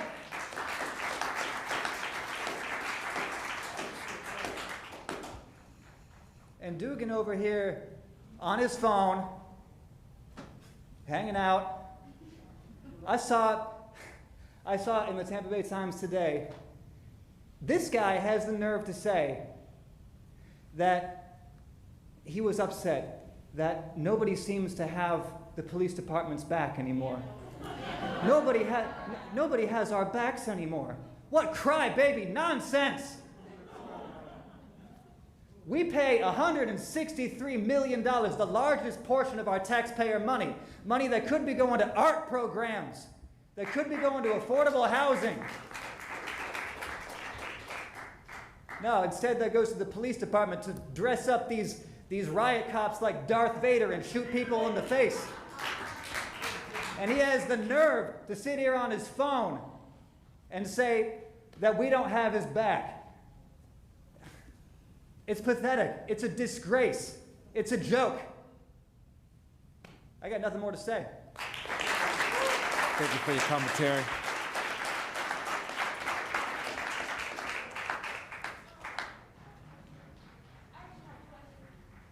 So I came up here and I told you $2.6 million just for body cams. 1 million of that money is private funding, and I want to know where is that coming from? Why don't I have accessibility to that information? The transparency, it's lacking, and I'm not understanding that. $1 million. Anybody know where that's coming from? Do you know where it's coming from, Chief Dugan? It's your budget. If you'd like to say something, I would totally yield my time to you. Okay, thank you. No, I'm asking. Does anybody have that information? Anybody on the panel did answer that question? That's a problem. That's a problem. That's a problem. That's $1 million from where? Do these people have special interests? Are these people in any way controlling our government that we don't have information on? That's a problem to me as a citizen, as a tax-paying citizen. Again, towards body cameras that nobody is using. And like that young lady, hold on, listen to, like that young lady who came up here before said, y'all are pushing people out of their homes. I am seeing the remodeling of University Mall and how that's pushing out black folks to make white people feel more comfortable so they can come in and spend their money. Find another way to do it. Find another, I'm being like really serious. I'm seeing people lose their homes. That's not okay. Nobody has, like, I'm open for discussion. You know what I mean? Like, I'm not understanding why this is happening, and it's not something that just happened in the past couple months. This has been over 4 or 5 years now, where you are pushing people out of their homes and their communities. I don't know how much, pressure you all have in that area. I'm sure, like everybody said, y'all ain't got no power apparently. So we just coming up here speaking to nobody for nothing. But Somebody, please, because I don't know how you could see members of your own community lose their homes, lose their jobs, lose their families, have nothing. I don't understand that. I yield my time. Thank you for your commentary. That's going to conclude the public comment portion of this agenda. Oh, I need to say something. Go ahead, sir. The NAACP ex-president, it's an honor to see you. It's disappointing to see you up here as well, okay? Because I don't understand all this funding for body cams. Listen, there's a school in Nebraska and Florida. I know they need some help. Instead of some police department who is nothing but corrupt. And the further thing is, how come every police officer is not required to have an education, a college education? I mean, it takes 8 years for a lawyer to get a lawyer degree. They come in our communities, talk to us, down to us like they know everything. They say really foul things to us all the time, like they know the law. But they don't know shit. They don't know nothing. I know more of the law than they do. It's disappointing to see black faces up here that they've put in place to make us think we ain't seen what we seen and heard what we heard. That's what's disappointing. They put you people up here as puppets. It's a joke. You guys are jokers. Rev, joke. Okay, that's gonna conclude the public comment portion. I just want to make a comment. Okay. The people that's on this panel are volunteers. The people that's on this panel has the same passion for difference and equality and justice. We take time out of our everyday lives. I have a family. I have 2 black sons. I grew up in this city, born and raised. I still live in an urban community. My neighbors are urban. So I understand the frustration. I share that frustration. I joined this board to make a difference. Now, obviously, everyone wants to make a difference, and I applaud what you all are doing. I applaud it. I support it. We all are doing something. You're all doing what you all have to do, and we're going to do what we can. But we must work together to create a better change. Let's not create diversity within making a plan. Let's work together, and let's focus. We got a list of demands. This is the most tangible thing I received here this night. Okay? So let's work together. I think you're right. Chairman? Okay, wait. I think to calm down. One moment, Vice Chair.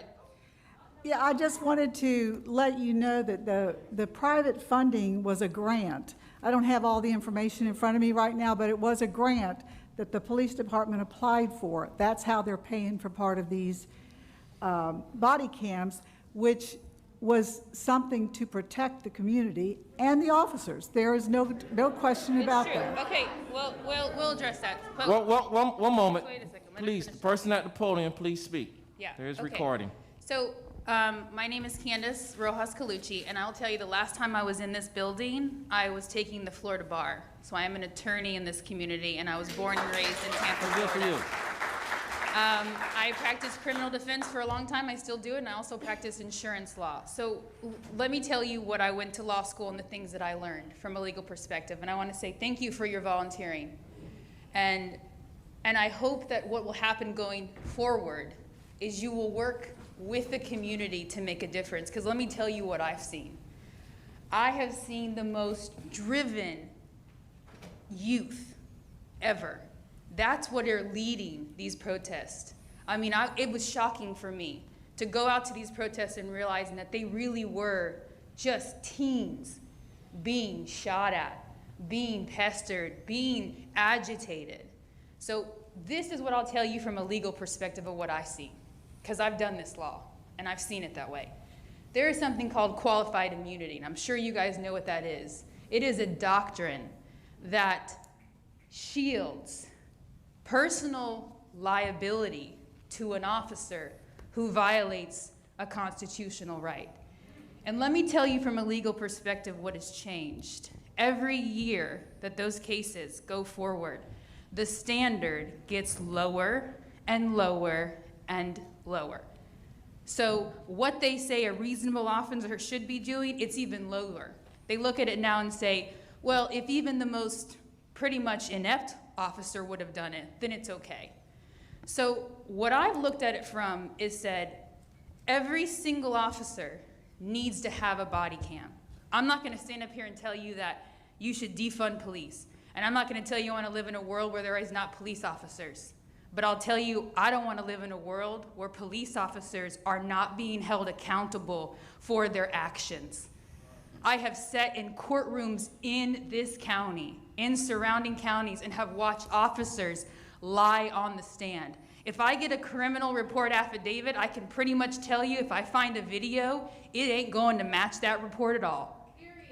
So what I can tell you has made the difference, and I've said this before, we can't just say here, I want to be seen as equal. That my dark-skinned brothers and sisters want to be seen as equal, and you need to do that tomorrow. That's not going to happen tomorrow. But let us see that transition. And the only way for us to see it is to demand body cams on every single officer. And if they turn them off, if they obstruct them, it creates a rebuttable presumption that they have violated a constitutional right, which would now deplete their qualified immunity. As being part of the legal system, I know consequences are what deters behavior for everybody, for the individual, for the officers. And so that's what we need to see. We need to be able to see what takes place, because that's what's happening right now. These movements have all taken place, not because of what a defendant says or somebody who's lying there and his friends and family say. That's not what's made the difference here. The cameras have made those differences. So that's what I would empower all of you on this board to try to make an effort to say, not 600, because let me tell you what I know from a legal perspective dealing this criminal law. When you put some cameras out there on dash cam videos, let me tell you something. Every time something suspects happen, where's the dash cam video? I can give you tons of cases there, they don't exist. And a lot of times, I think the officers who are usually engaging that behavior aren't taking the cars that have them. So to say you're gonna put 600 out there when there's more than 1,000 of them isn't enough. To not have a consequence if they turn them on. Do you know how many dash cams videos and audios I get that get turned off? All the time. And there's no consequences for that behavior. If you have nothing to hide, let us all see it so we can see that change happen over time. That's what has to happen here. And when you start holding people individually responsible on both sides, then you'll see change. And that's what we've been about. And I hope that every single person on this board plays a role in that. And I do agree, everyone shouldn't be here just yelling at you. If you're saying that you're gonna make a difference, let's give it time, show us. Show us where you're doing that. Show us where you voted for something, where you've said something. Because this 8 can't wait and training, get out of here. They've been trained. They know not to crush somebody's neck, they know that. They know not to shoot first and ask questions later. They know to diffuse every situation. So the 8 can't wait, I ain't even about that. Because guess what? Those are all things you already knew about. It's the accountability that's not there. That's what's missing now. And to start throwing officers to the wind, that's not also it. We want accountability on all sides, for everybody. That's got to change. And it has to change now. Because these kids aren't going anywhere. And that's the thing I'll tell you. And let me tell you what, I have stood out there with them. I have felt their pain. I am multicolor. I am not a dark-skinned African American. And let me tell you, that's a difference in this world. And I'll never stand here and tell you that I know what it's like to go through what they have been through on a daily basis. And that fear is real. So what I just empower everyone to do is just shut up and listen.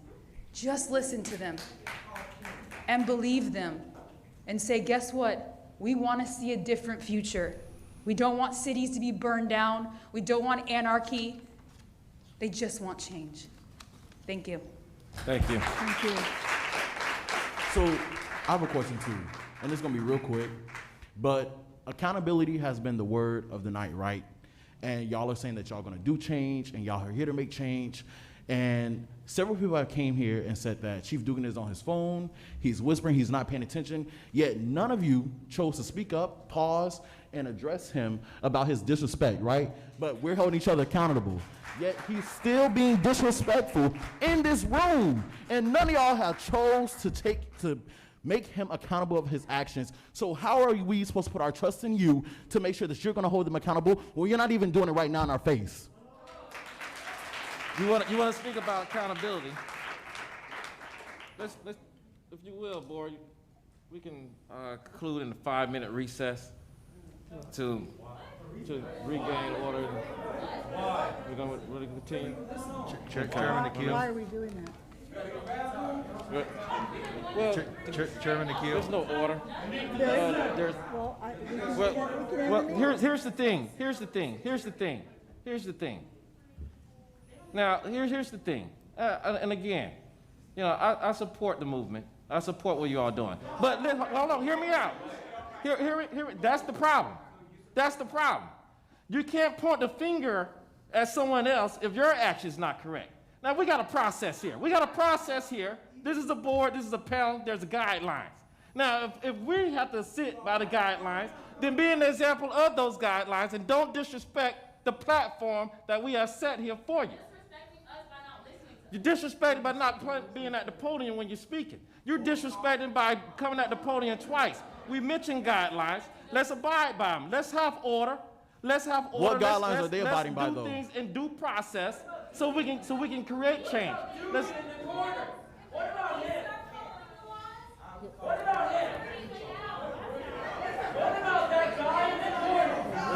Wait, everybody. Review board. Everybody. And the citizens are asking to review. Everybody. So you're telling us you need to enter a recess. Would you like to explain to the crowd what that recess entails so we are also involved in the process? You say you want us to follow the platform. We don't even know what the platform is. So if you could go ahead and just give us the rundown. Maybe you were going to get to it, but I'm giving you the floor again. Let's go. It's on you, buddy. So at this point, we're going to continue with the agenda. The public comment portion of the agenda. Hey, is sir, concluded. sir, I just please, man, I came down here, I'm messed up, I got shot twice. Okay, sir. Man, please. Sir, if you will, please. Thank you, sir. Check this out, man. First of all, my name is Farron Martin. It's nice to meet you today. Thank you, sir. What I come here to talk about is the disrespect that law enforcement has been giving us for years and years and years. But today, it's about Nina X. Marie, for real. See, what I'm talking about, the officer on the way he in the room? Oh. Oh, no, that's the chief on. But the gangbanger that came out the car with the gun pointed like that, y'all gotta get him off the force. He look like he in the gang. I don't look like no officer. He look like he in the gang. Gang. They ain't playing fair. And y'all want us to play fair. Y'all want us to abide by rules that's not being brought to us the right way. When he stopped that car, them 2 females in the car, me as an officer. Listen, me as an officer. Picture me as an officer. You can't do that, right? But picture me as an officer, right? I'm coming through. I'm observing. It's a stolen car. But there's 2 females in there. Man, I know they ain't on that. They ain't gang. I'm gang, so I know they ain't gang. I observe them, right? They pull into a driveway in the community. I know they ain't on too much unless they about to hop out and run in the house. I still don't pull my gun. They hopping out, running in the house. Leave them alone. Unless I'm gonna call back up and come. If I feel in fear of my life, I ain't finna pull the gun out first. I'm gonna call back up. But instead, I'm definitely not gonna hop out like I'm a gang member, man. That's threatening to them. To this day, she gonna have PTSD about that. And you're gonna sit around and allow it to keep happening. See, that's why we here today. We can't allow that to keep happening. See, the training that you think that these officers have, they come from the military right now. I know you gang. I'm up on you. A lot of them come from the military. No problem. But they gotta be retrained, re-educated on how to conduct around civilians. See, they are trained right now for combat and to kill. When they come back over here, you have to retrain them, get their mindset right, they sight right, make sure they uphill right, and then you gotta retrain them to deal with civilians. They can't go to war with us, no matter what. See, Be real. You can't go to war with us, can you? You can't go to war with us. There ain't no way you can set in your mind right now, I'm finna go to war. We call them out here. We finna go to war. You can't do it. Ain't nothing you can do about that. The thing you gotta do is learn how to conduct yourself. Y'all want us to conduct ourselves right? Just like the young lady said. We finna give you the flow to tell us how we go about this the right way. And guess what? That give us time to reflect and be like, we gonna do it the right way because we want the right results. We want the right results, that's all.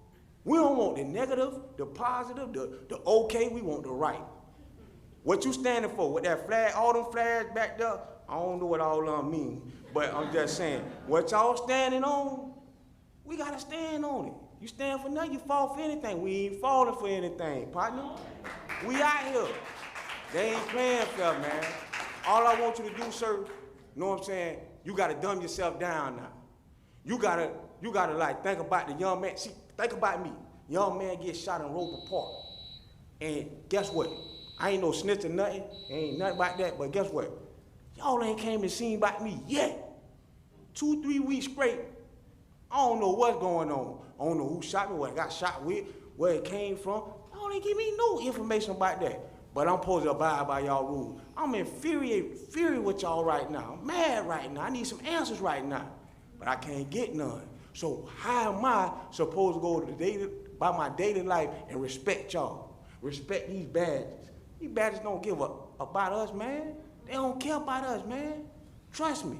If they cared about us, man, guess what? It'll be more of them in here trying to listen. They wouldn't even be back there. They'll be up here, man. They'll be up here somewhere, know what I'm saying, around the people, trying to get this, trying to hug somebody or something, man. Trying to say I'm sorry a little bit, man. Hold on, man, we ain't mean it. You know what I'm saying? But it ain't like that, man. And I'm just telling you, they ain't playing fair. So you gotta put a plan of action together against your officers, man. That officer that came out with that gun, he needs some real discipline. Real discipline. You gotta go and talk to him. Let him know that ain't right. We ain't gang. Know what I'm saying? Because he came out like a gang member. Go look at the footage. I ain't lying. I bet you ain't trained to hold your gun like this. Who trained to hold their gun like this? Tell me. If I'm wrong, straighten me right now. Real talk, you ain't trained to roll, the handle like this. You train upright. I'm finna put my, make sure I'm on you. Right then and now, he could have hit anybody. Know what I'm saying? You like this now. You gotta know what I'm saying? We gotta find a way. We gotta find a way, man. A mutual ground. Everybody wanna be heard. Everybody don't wanna listen though. Everybody wanna be heard. But everybody don't wanna listen. Know what I'm saying? Man, I'm just here to feed the family, dog. Feed the family, free the family for the future, man. Your future is our future. Our future is your future. Bottom line, man. However you think you wanna live in the near future, you got to depend on us. You got to come see me, man. When you want me, I'm in a wheelchair now, right? When you get in that wheelchair, you got to come see me. You got to come see sis. One of these sisters out here, because they in the nursing field somewhere. Somebody out here in the nursing field. You got to come see them. So you got to protect us now, so we can be able to get to that point. That's all I'm saying, man. Find some common ground with us, man.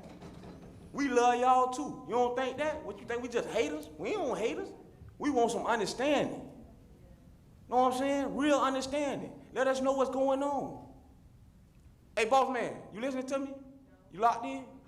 Probably not. You locked in now, man? You locked in? I see you engaged, though. I ain't gonna lie to you. What's your name, partner? Me? Yes, sir. Steve. Steve, you engaged, man. I hope you make something happen, man. Make something happen. Don't just make the world great again. Make America great again. Make us great again. Get us great again, man. Know what I'm saying? Make a change, baby. I love y'all though, man. FTF 1432, man. Make sure y'all get at Nina Marie, because this is what we hear about, man. We got to clean this situation up. That officer, he got to go down bad, and we got to find out what's really going on. We got to find out what's really going on. He might need a hug or something. We don't know. We need to find out what's going on, though. For real, man. Thank you, sir. For real. Love y'all, man. Black lives matter, all lives matter. We in this together, man.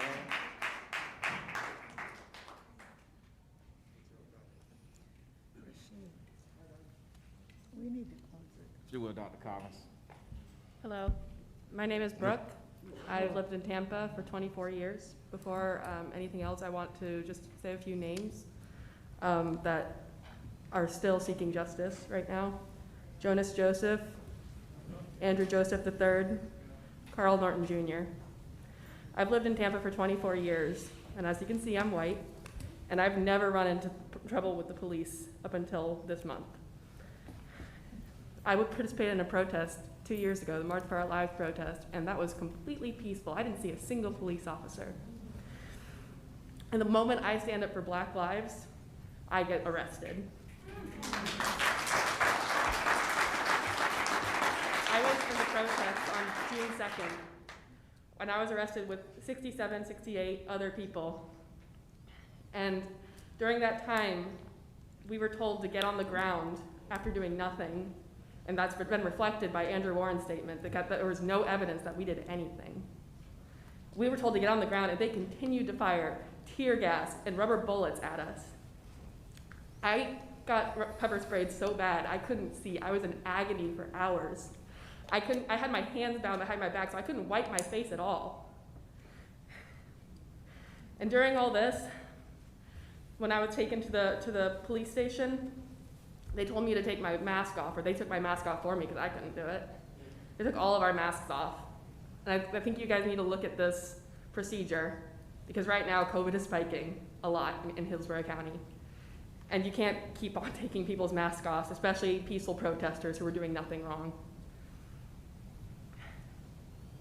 In addition, the police officers, I just want to repeat that they lied about what we were doing. Like Tim said, there was buckets of rocks. I never saw a single rock. I've never seen a rock like that in my life. I don't know where people were apparently getting these. Anyways, I want to just conclude because I don't want to just repeat too much. I want to sort of keep to the novel statements. Chief Dugan released a statement in the Times yesterday, and he said something about, we can't win. And Chief Dugan, I want to tell you, you're right. You can't win. We're not going to stop until we see some actual change. Thank you. I yield my time. Thank you.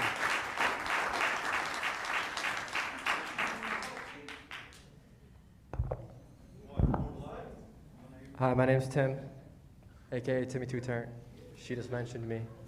I think we all want to hear what Chief Dugan has to say.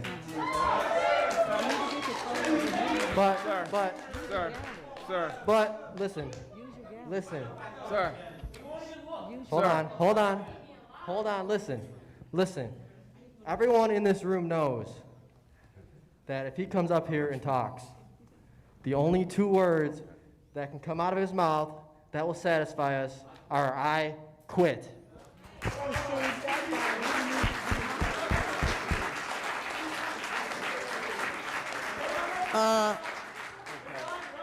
Dr. Collins? Excuse me, yes. Dr. Collins? If we've concluded the public, if we've, It's been an hour and 50 minutes.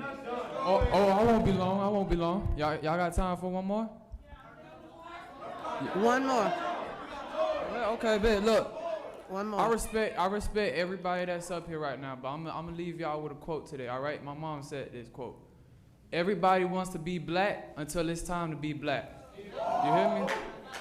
Y'all want change so much. Everybody wants to be black until it's time to be black, right? Tampa Police Department has been funding so much money, but I'm gonna leave y'all with another question. Where's the Boys and Girls Clubs at? What y'all doing for the community? Y'all wanna fund this much into people that's hurt in our community, but where's the money going back to the community? Where's the Boys and Girls Club at? That's it, that's my time, that's it. Thank you. Thank you.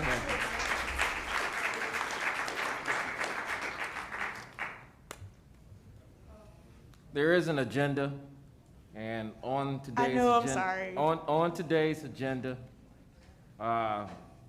Chief Dugan will have his opportunity to approach the podium, discuss police matters and No, greater we're gonna follow the concerns agenda. of the community. So, Huh? at this point, we're going to You conclude need 5 minutes? the public comment portion of the meeting.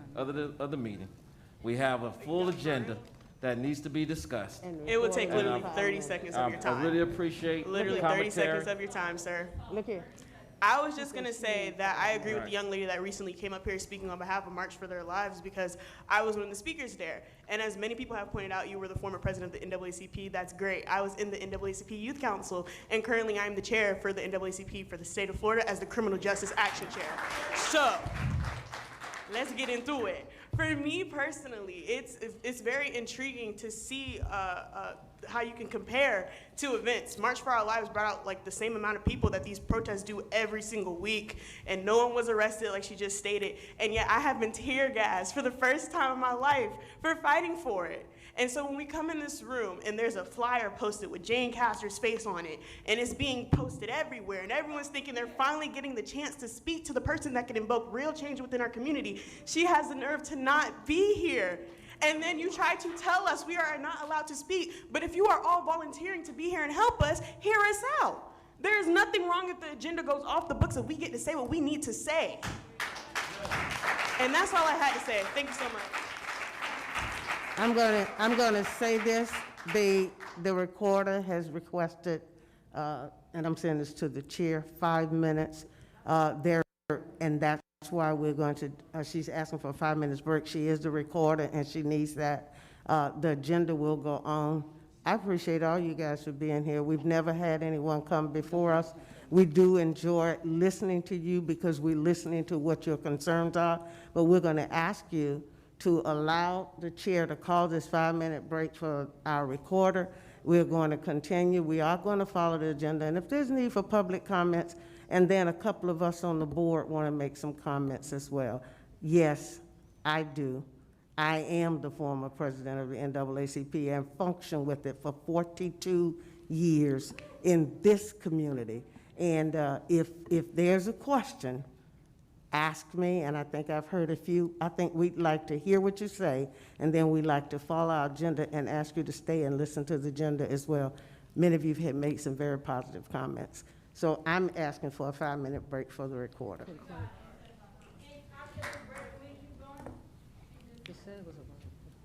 Like, can we keep going with?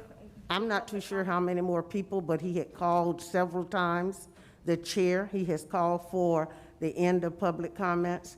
I think if you come up, and I understand people who say they didn't want to give their names for whatever reason, but if you give your name and you speak once, he's asked that you yield to the other individuals who would like to speak, and if we could let those individuals, I think the chair has been extremely supportive by letting individuals come up with comments and continue. He's done well. Our timekeeper, I've been keeping time too, and I'm sure some people kind of may have gone over, and she's alluded to that. I don't think we do not want to hear. I think we are pleased to hear. We know what's been going on in this city, but I want to just say at this point, 5 minutes, please, for the recorder. Yeah, 5 minutes for the If you will.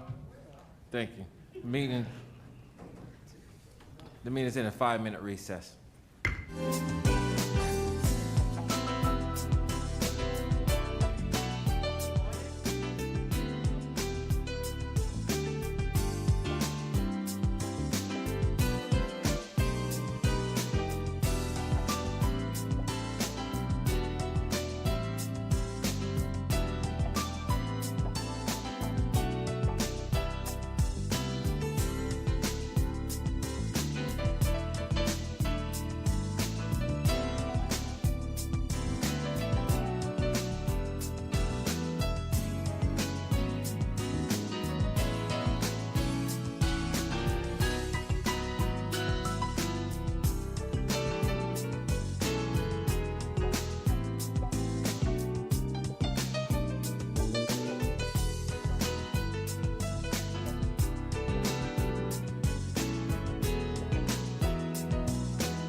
The 5-minute recess has been concluded.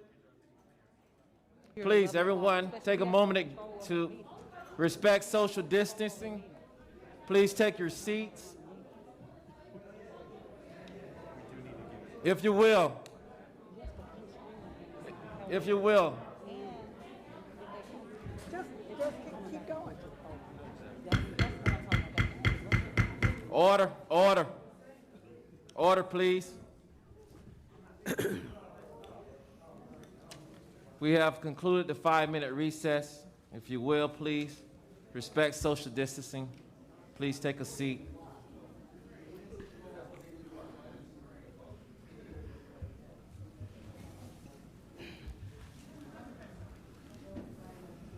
A lot of the commentary stated that individuals, excuse me.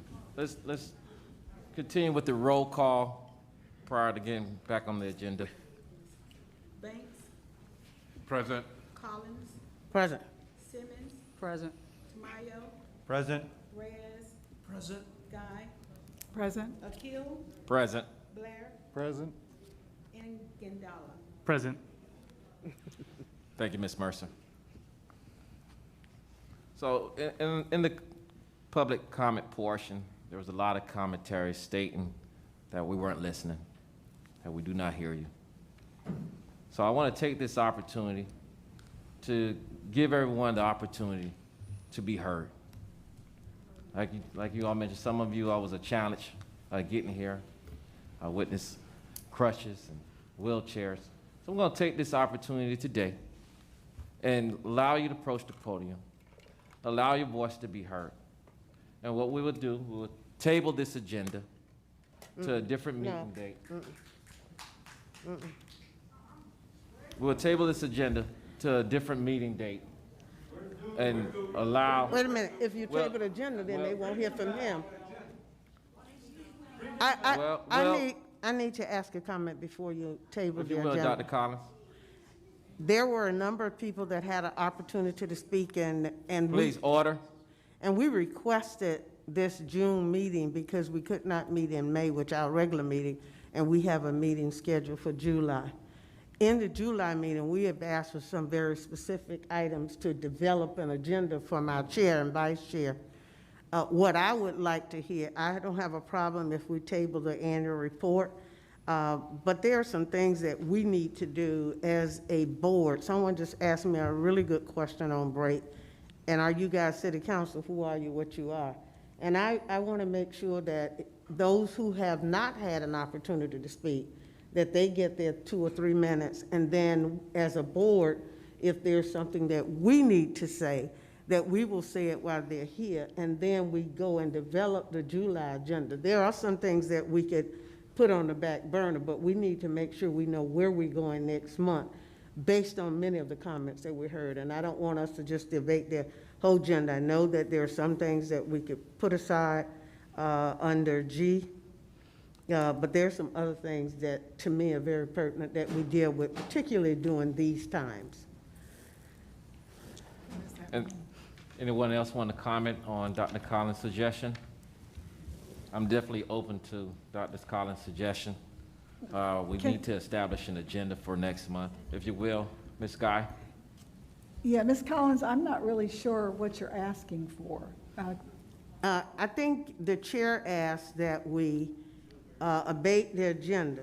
If individuals have spoken on the public comment and everyone has had an opportunity to speak at least once, if there's someone out there that have not had that opportunity, I think it's okay for us to move forward and allow them to have their comments. If after everyone get their comments in, there needs to be a couple of things that we need to do as it relates to our agenda.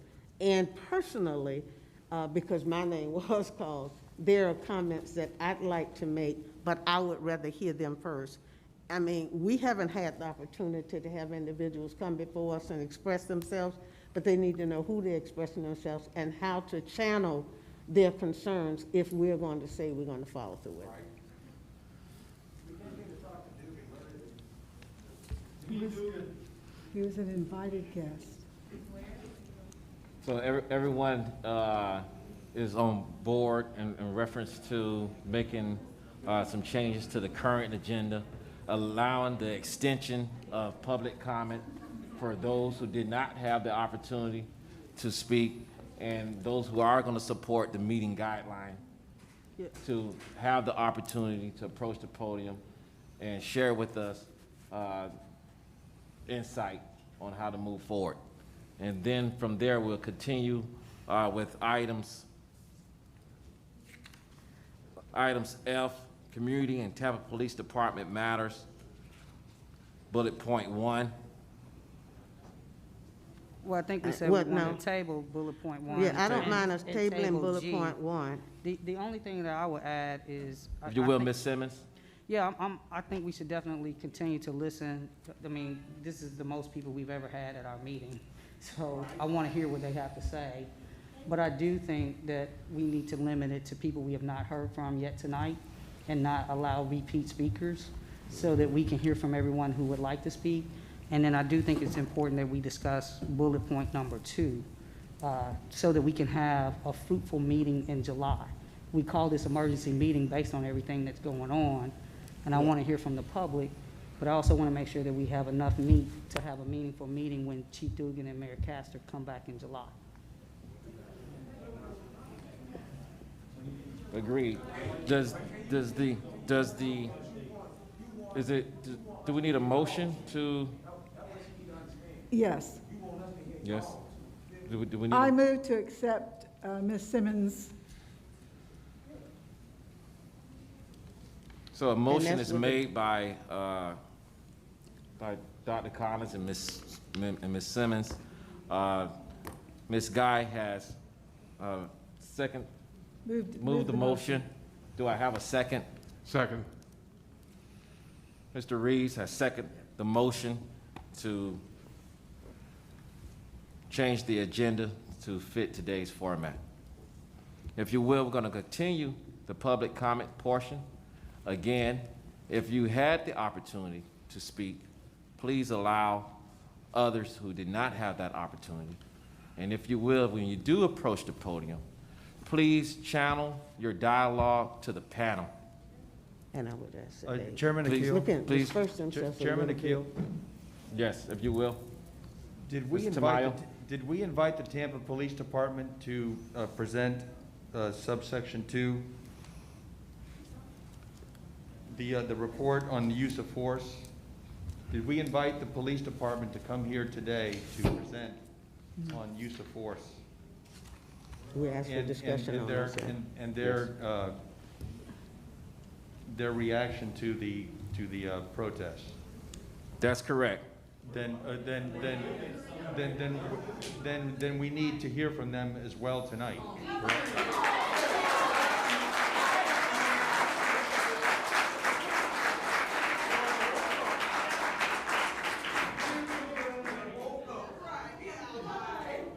No, and we also need to hear, our fellow citizens have come here to give their voice, and we need to listen to their voice as long as it takes.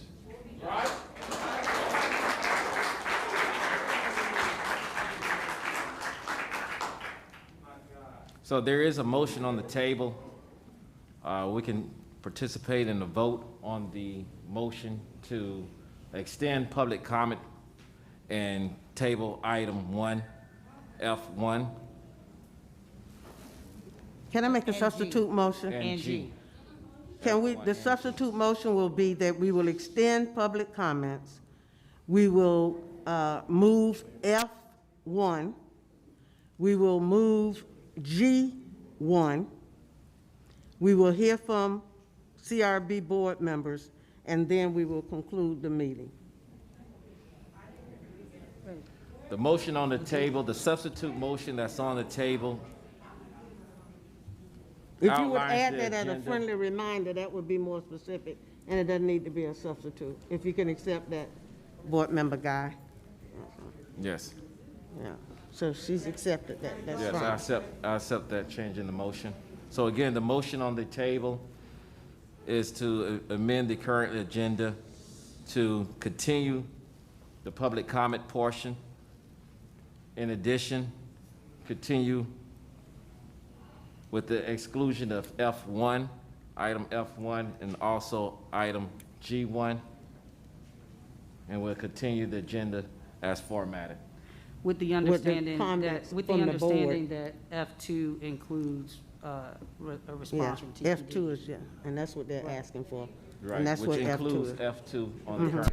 And I just want to make sure we make comments And the under police G. department's willing to be here to speak. Yeah, right. Yeah, That's a Okay. part of F2. Right. but I think we need the names and please. And Chair, and new the- speakers. The time limit. Not repeat speakers. Yeah, and no repeats. Yes. So, let's continue with, do I have a second?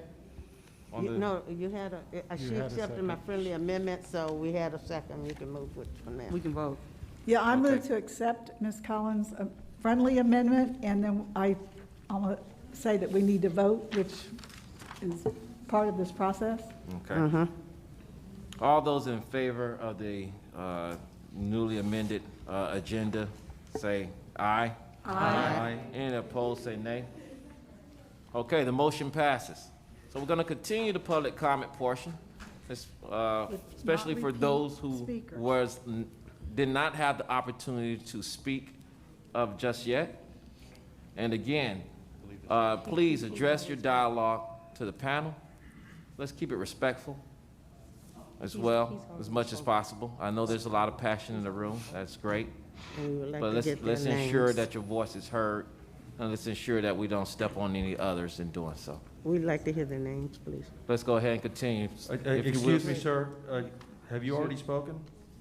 He has. That's why No, she so- asked us so to I- give them their name. We got He their did name. speak. With all respect. Excuse me, Chair. With all respect. Excuse, one moment. Mike Schmidt? Yeah, Chair. If we could we have, after this gentleman speaks, could you mind giving a few minutes to Chief Dugan? In reference to approaching the podium? In reference to approaching, excuse me, order. If they were spread out, so we, Can we you don't elaborate? want nobody getting sick here. Yeah, we're just asking for a few minutes for him to address the citizens and the board. Okay. I believe they want to hear from Chief He's Dugan. already spoken. So be it. If you will, sir, state your name, continue with your commentary, and we'll have Chief Dugan approach the podium. Chief Dugan is F2 on the agenda, which is what we agreed to agree with. So if you complete the public comment and don't let nobody repeat, then continue Chief with- Dugan will Right, become we'll up continue. anyway. So if you will, state your name and continue with your commentary. If he's already spoke, he shouldn't be speaking again. He's already spoken. I would not like to put my name out, but first and foremost, I've been handed this leaflet as we was here in this 5-minute recess, and this leaflet simply says, "A message from Chief Dugan."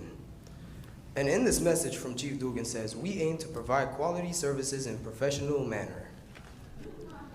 Another thing that says in there, while treating every person we encounter with dignity and respect. Another thing in here that has been given to me by this leaflet, the complaints will be investigated by members of Professional Standards Bureau or directed to a district investigator, which is one of their people. Nice.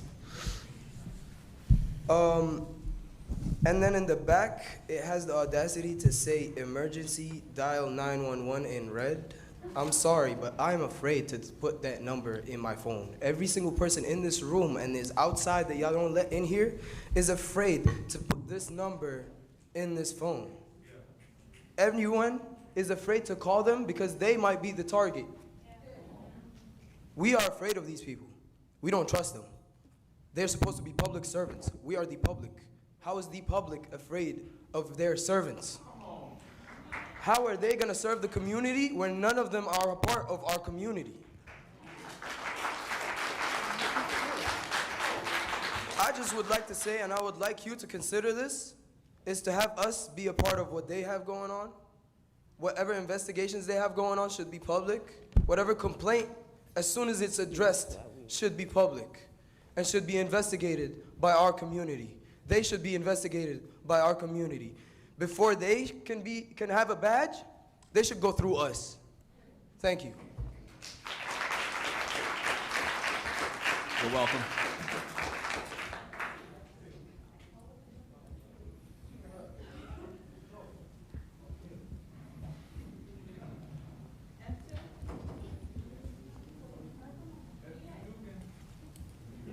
Is there anyone else wish to approach? No, it's gonna be after he speaks, it won't be no more. What? We are currently in the public comment portion of the agenda. We extended that portion to answer to the call, of voices to be heard. All right, all right. So in good gesture, we voted upon doing so. So right now, we're in the public comment portion. If there's anyone else that has not had the opportunity I want to say something real quick. to approach the podium, Real quick. please take advantage of that time frame now. Real quick. Hey, can the young lady Nina Marie come back in here while the police is here? Because she really want to talk to the police. She wasn't in. The police wasn't here yet when she came. Can the police, one of the police people over here, ma'am, can you help me out with this one? Nina Marie, can y'all go get her? Because she really want y'all to hear, because she went through it with y'all. Know what I'm saying? She ain't go through it with We're currently in the public comment portion. If she wished to speak. She out there. She need to come in. They want this. But What you it's know about. what, if This they why would I'm here. take the seats, This why I'm then wearing they this should shirt. let her in, but they I'm won't here take because the Nina seats. Marie. So we are practicing social distancing, and that's why Somebody we get have out for her. the number of seats. Somebody just left for her. Somebody just left. She already spoke. Man, She's listen, already this spoke. bot, She did the police weren't here yet, man. The Yeah, they police were. weren't here yet. Okay. I spoke again. Okay, She allow her to again. come in. Okay. Allow her to speak. Can somebody go get her, please? Let her speak again. All right, I'm gone. I'm gone. Thank you. I'm gone. Go get her.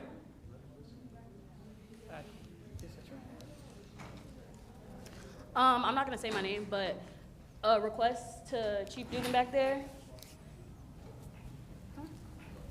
Oh, okay. Don't lie to us when you come up here, please. That's just a simple request. I said don't lie to us when you come up here. Thank you.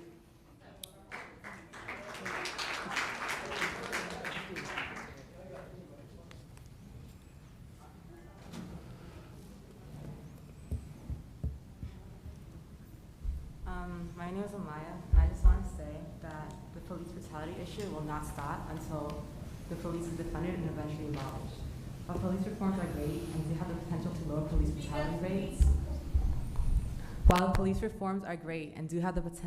police brutality rates, they will not get rid of the inherent racial bias that the police has. This is an attack on the police as an individual, but as a system. The police as a system are historically racist, as the origins of the police force in the United States stems from slave patrols that were originally established around 300 years ago. Although that may seem like a long time ago, the role of the police is still influenced by the role of the slave patrols. They still have the same jobs, helping maintain economic order and serving the wealthy elite white upper-class Americans, and facilitating and upholding systemic racism. This explains how only 30% of black people trust police, compared to 77% of white people. This isn't because of the false assumption that black people are more likely to commit crimes, but because of the historical relationship that black people have had with the police for hundreds of years. Black people are incarcerated at more than 5 times the rate of white people and are 3 times more likely to be killed by the police. While it is easier to argue that reasoning behind this is due to the fault of black people, the actual reasoning behind this is because police have never served and protected black people in our communities. While reforms seem like they can provide a solution, they really only serve as a band-aid of the problem of white supremacy and systemic racism, and this is something that the police play a big part in upholding. Reforms are just a temporary solution to a bigger problem, and many times they aren't properly implemented. Florida police officers were supposed to be required to wear body cameras since 2016. You have not seen a single officer from the Tampa Police Department wear a body camera, even after a budget of more than $2 million was put aside just for supplying and implementing body cameras for Tampa PD. Even if body cameras were properly enforced, police officers could easily turn them off, and even if they do not, they would still be protected by the police union if they were to commit any unlawful crimes. The 3 police officers that murdered Breonna Taylor still have not been arrested and charged accordingly because they are protected by police unions. The police have way too much power and too much protection, We don't need a man with a gun to show up to resolve a car accident or a road safety issue. We don't need a man with a gun to show up to deal with a sexual assault victim, especially if they're not going to take the victim's plea seriously, just like they did with Toyin Salu, which ultimately resulted in her death. We don't need more police presence in school, as that facilitates a school-to-prison pipeline. I spoke with Jane Castor this Monday, and when we spoke about police brutality and defunding the police, she mentioned black-on-black crime and told us that we need to take the focus away from law enforcement because they aren't the issue. Yet they are the ones that are killing us because of the color of our skin. They are the ones that are brutalizing peaceful protesters who are just chanting that their lives matter. I am worried every single day for my black brothers and my black friends because the police can kill them for something as simple as a traffic stop. How is that not an issue? Jane Castor agreed that systemic racism is a problem, but what is she, as well as all of you guys, going to do to fix systemic racism?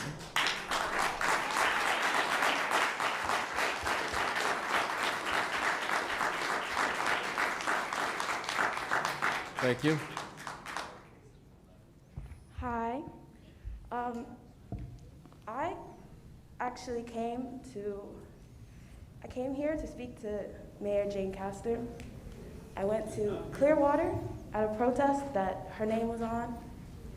I drove all the way there to speak to Mayor Jane Castor. She was not there, and she's not here either. And you're telling us to direct our energy at you guys. And the thing is, I'm telling y'all, we have been communicating because we've been communicating for weeks. We've been communicating for years. A lot of the stuff that we're bringing up, y'all have been aware of. And you're asking us to trust that y'all are gonna take what we're saying and change the world. But y'all have been in positions for years. Years. I'm telling you. Mayor Jane Castor told Charlie Frago, a reporter for the Tampa Bay Times, that she has no intention of defunding the Tampa Police Department. Is that why y'all are here?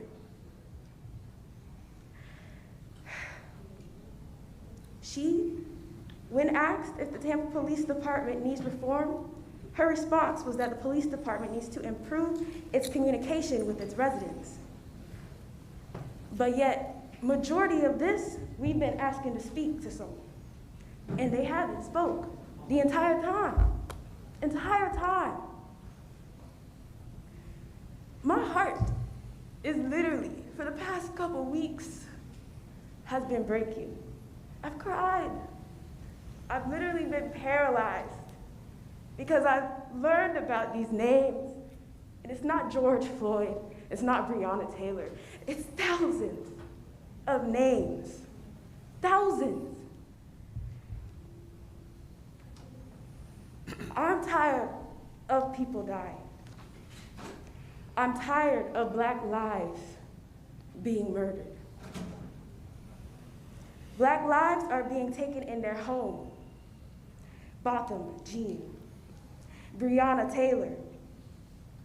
Black lives are being taken over routine traffic stops.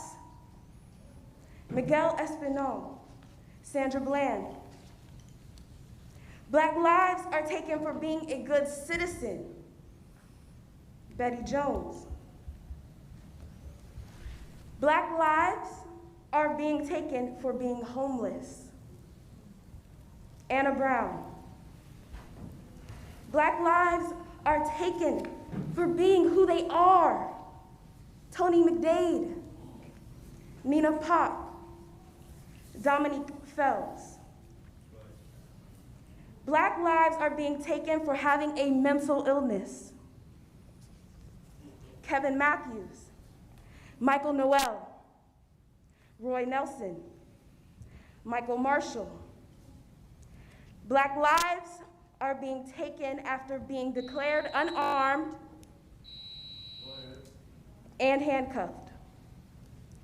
Alonzo Smith, Jamar Clark, Anthony Ashford. Black lives are taken 5 times more than any other race during an encounter with a police officer. So when we talk about reform, how do you teach people to value my life, my brother's life, your life?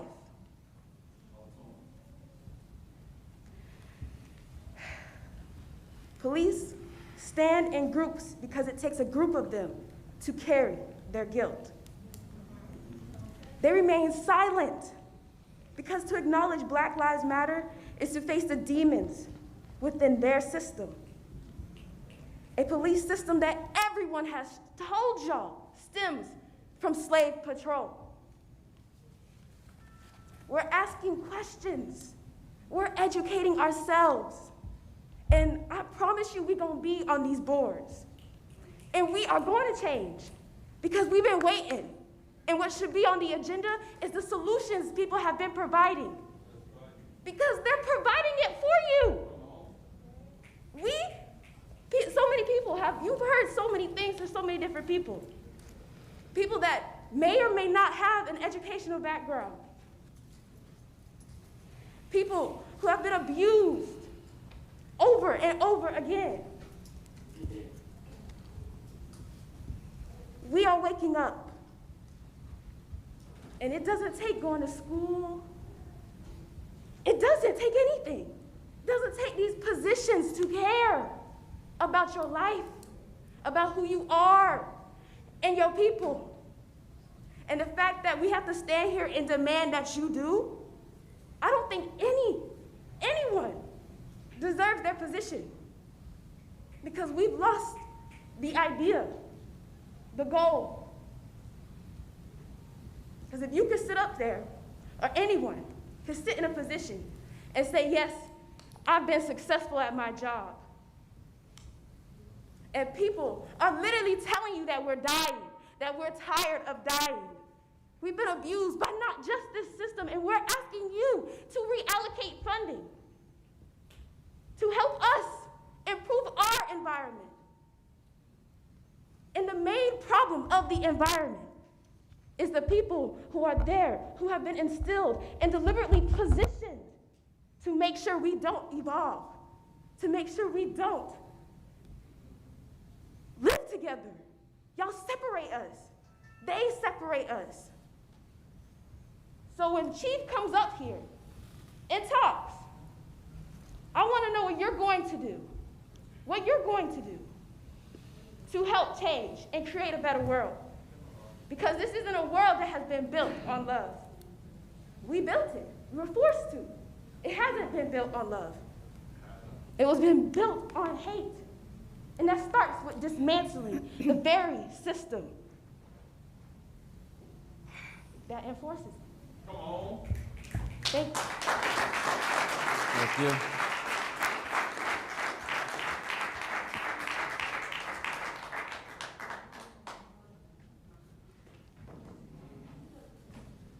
Chief Dugan. Good evening. I want to thank the review board for your service to our city. I think it's sad that George Floyd had to get murdered before we could get anyone to come to these meetings. How many?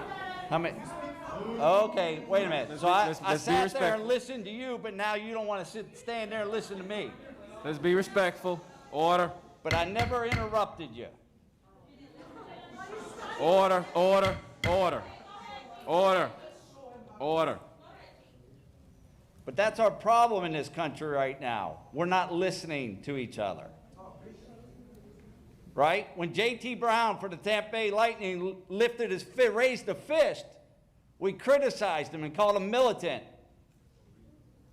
When Mike Evans and Deshaun Jackson took a knee, we said they were unpatriotic, and we criticized them for it.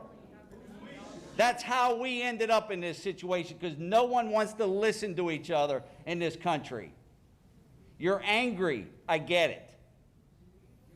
And when you calm down and you're willing to have open dialogue, I will continue to listen to you. Order, order, order, Pardon me, if you guys want Order, to hear the order. chief, you're gonna have to Order. listen, or we will move the agenda to the other areas that we wanted to ask the chief to talk about. So what I am doing is creating a citizens advisory group where I will have people that will sit down and have open dialogue. And you'll be able to apply for that through our customer service center. You just go right on and tell them that you want to be part of the Chief Citizens Advisory Group.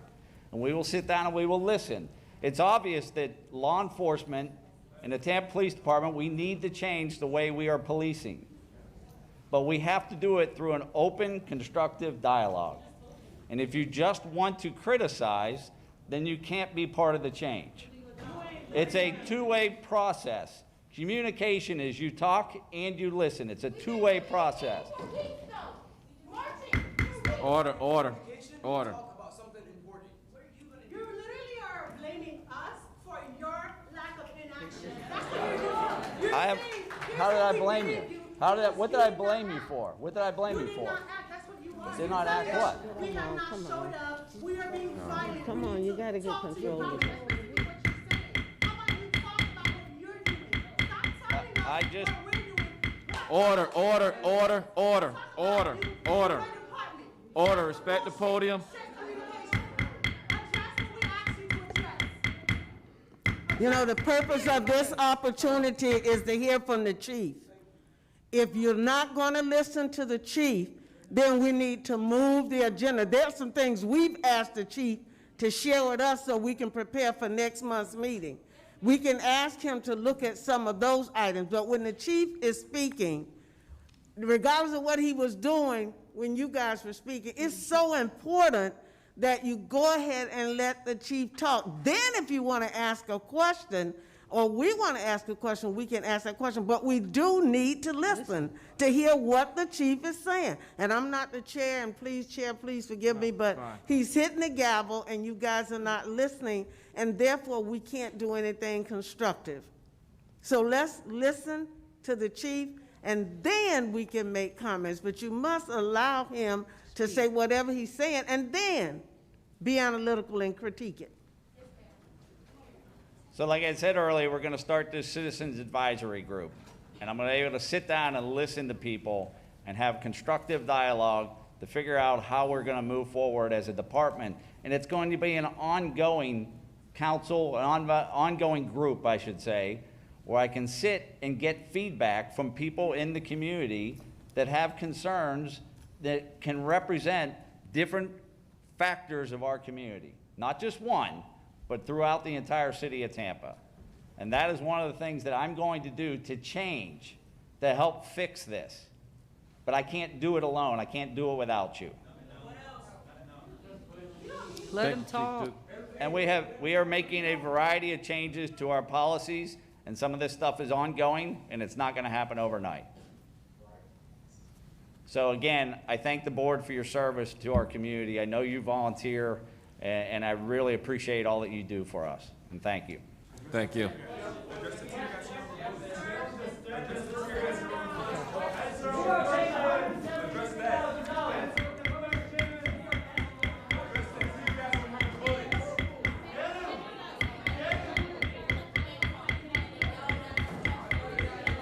I'm gonna tell you guys, I'm gonna tell you right now what we want.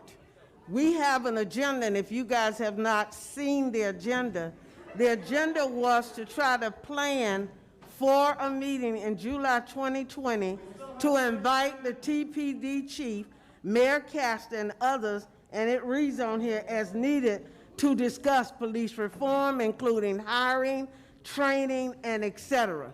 We have other questions that we had asked, and since I'm speaking now, let me answer a couple of questions that was asked. My name is Carolyn Collins. I am on the board. This board is not quite 5 years old yet, so we haven't been here a very long time. We were appointed for one reason. We were appointed because the NAACP that I served on for more than 42 years, I think it was 46, under multiple presidents, that NAACP had a meeting in Las Vegas, Nevada, when I was the president. We went to Las Vegas. They indicated at that time with everyone that they had there that we needed to go back home to our cities, and we needed to make sure that every president that was there from across the United States and abroad go back and talk to your mayor to create a citizen review board. I came back to Tampa. I met with Mayor Bob Buckhorn. I gave him the pamphlet that we received, 21st Century Policing, Community Policing, and everything. And I said, we've got to go in this direction in this city. The mayor created this. There was friction, if you guys ever remember, between both the city council and the mayor, because the city council apparently had heard the same and was trying to create the same board. As a result of it, the mayor had put all his, I guess, dotted his I's and crossed his T's, had his state information in place, his city information, and thus there was a creation of this board. I didn't cause it to be created. I'm not even owning up to it. I'm giving the credit to the national NAACP. I was only the president at the Hillsborough County branch. Once that board was formed, I applied to sit on this board to try to make a difference in this community. About a year after the board was formed, I have a document here that's dated July 2016. And much in that document is referring to much of what you guys have said today.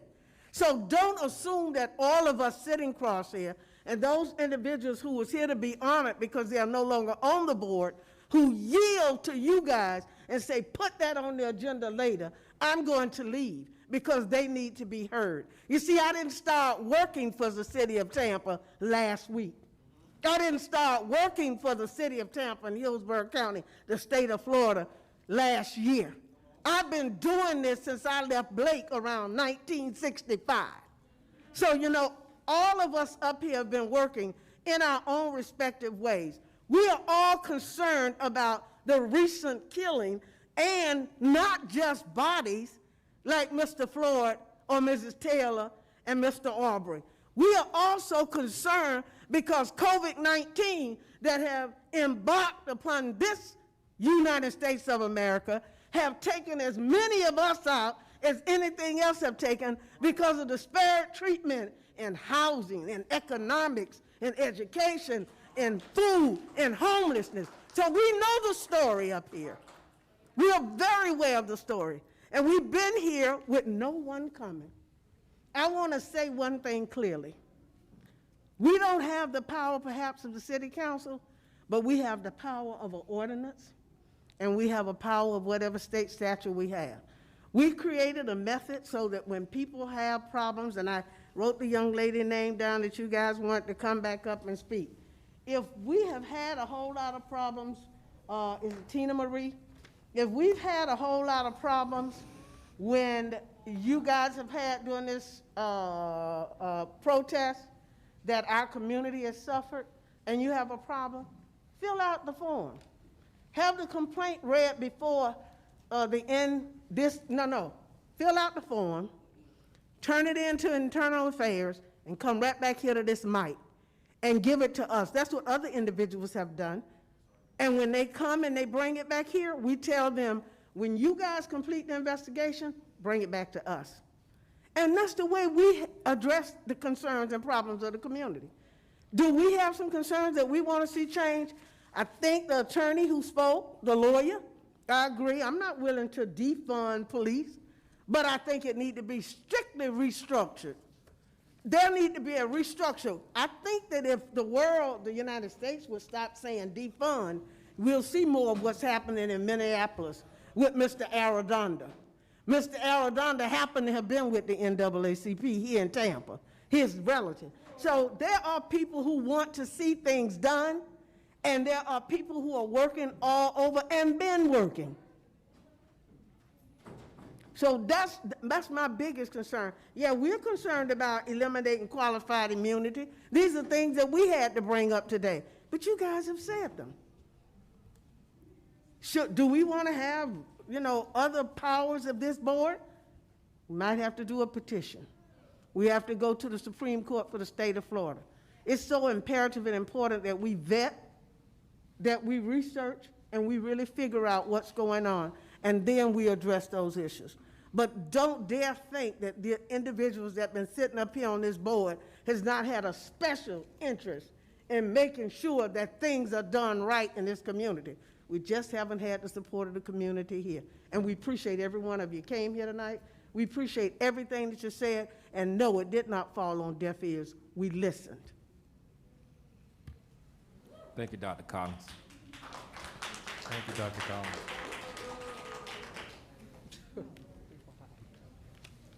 Anyone else on the board?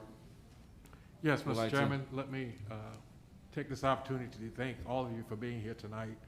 This is a tremendous visual of what can happen when our voices are brought together to let our concerns be heard. As has been indicated earlier, this is the first time we've had this many people present. And the fact that you're doing what you're doing is tremendous because it puts pressure on those who are in position who make policy decisions to know that enough is enough and we're not going to take the status quo anymore. But one of the things I would like to encourage you to do, all of us to do, is to make sure our voices are heard on November 3rd, because the people that are in authority and positions are the ones that make policy decisions. And if the people that are currently in position are making decisions that we don't like or that don't meet the needs of our communities, then we need to make sure we work hard to put people in place who will be sensitive to our needs. And so this is a good start. We want to keep this momentum going so that we can take this same momentum to the polls. But in the meantime, whatever power that we have as a board to make our community better, please be sure that we make that commitment to do that. Thank you. Thank you, Reverend Banks.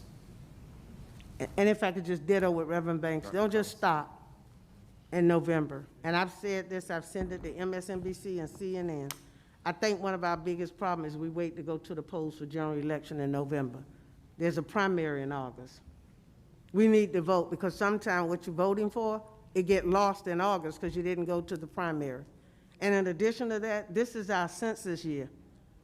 Get count, stand up and be counted. Hear what Dr. Banks said. Dr. Reverend Banks just said we need to vote. We need to register, we need to vote, we need to carry someone else out there to vote, and you put people in office that make the changes that you want in your community. I'm so pleased with the mother who actually decided to run, and she's the first black mayor because her son got killed and she's tired to stand up and be counted. Please, folks, register, get other people registered, get them out to vote. Make sure you vet your candidates, and don't wait till November. You got to do it in the primary, go to November, and then make sure you get counted in the census. That's where we lose out a whole lot of money because we don't stop to get counted. It's a whole lot we need to do, and we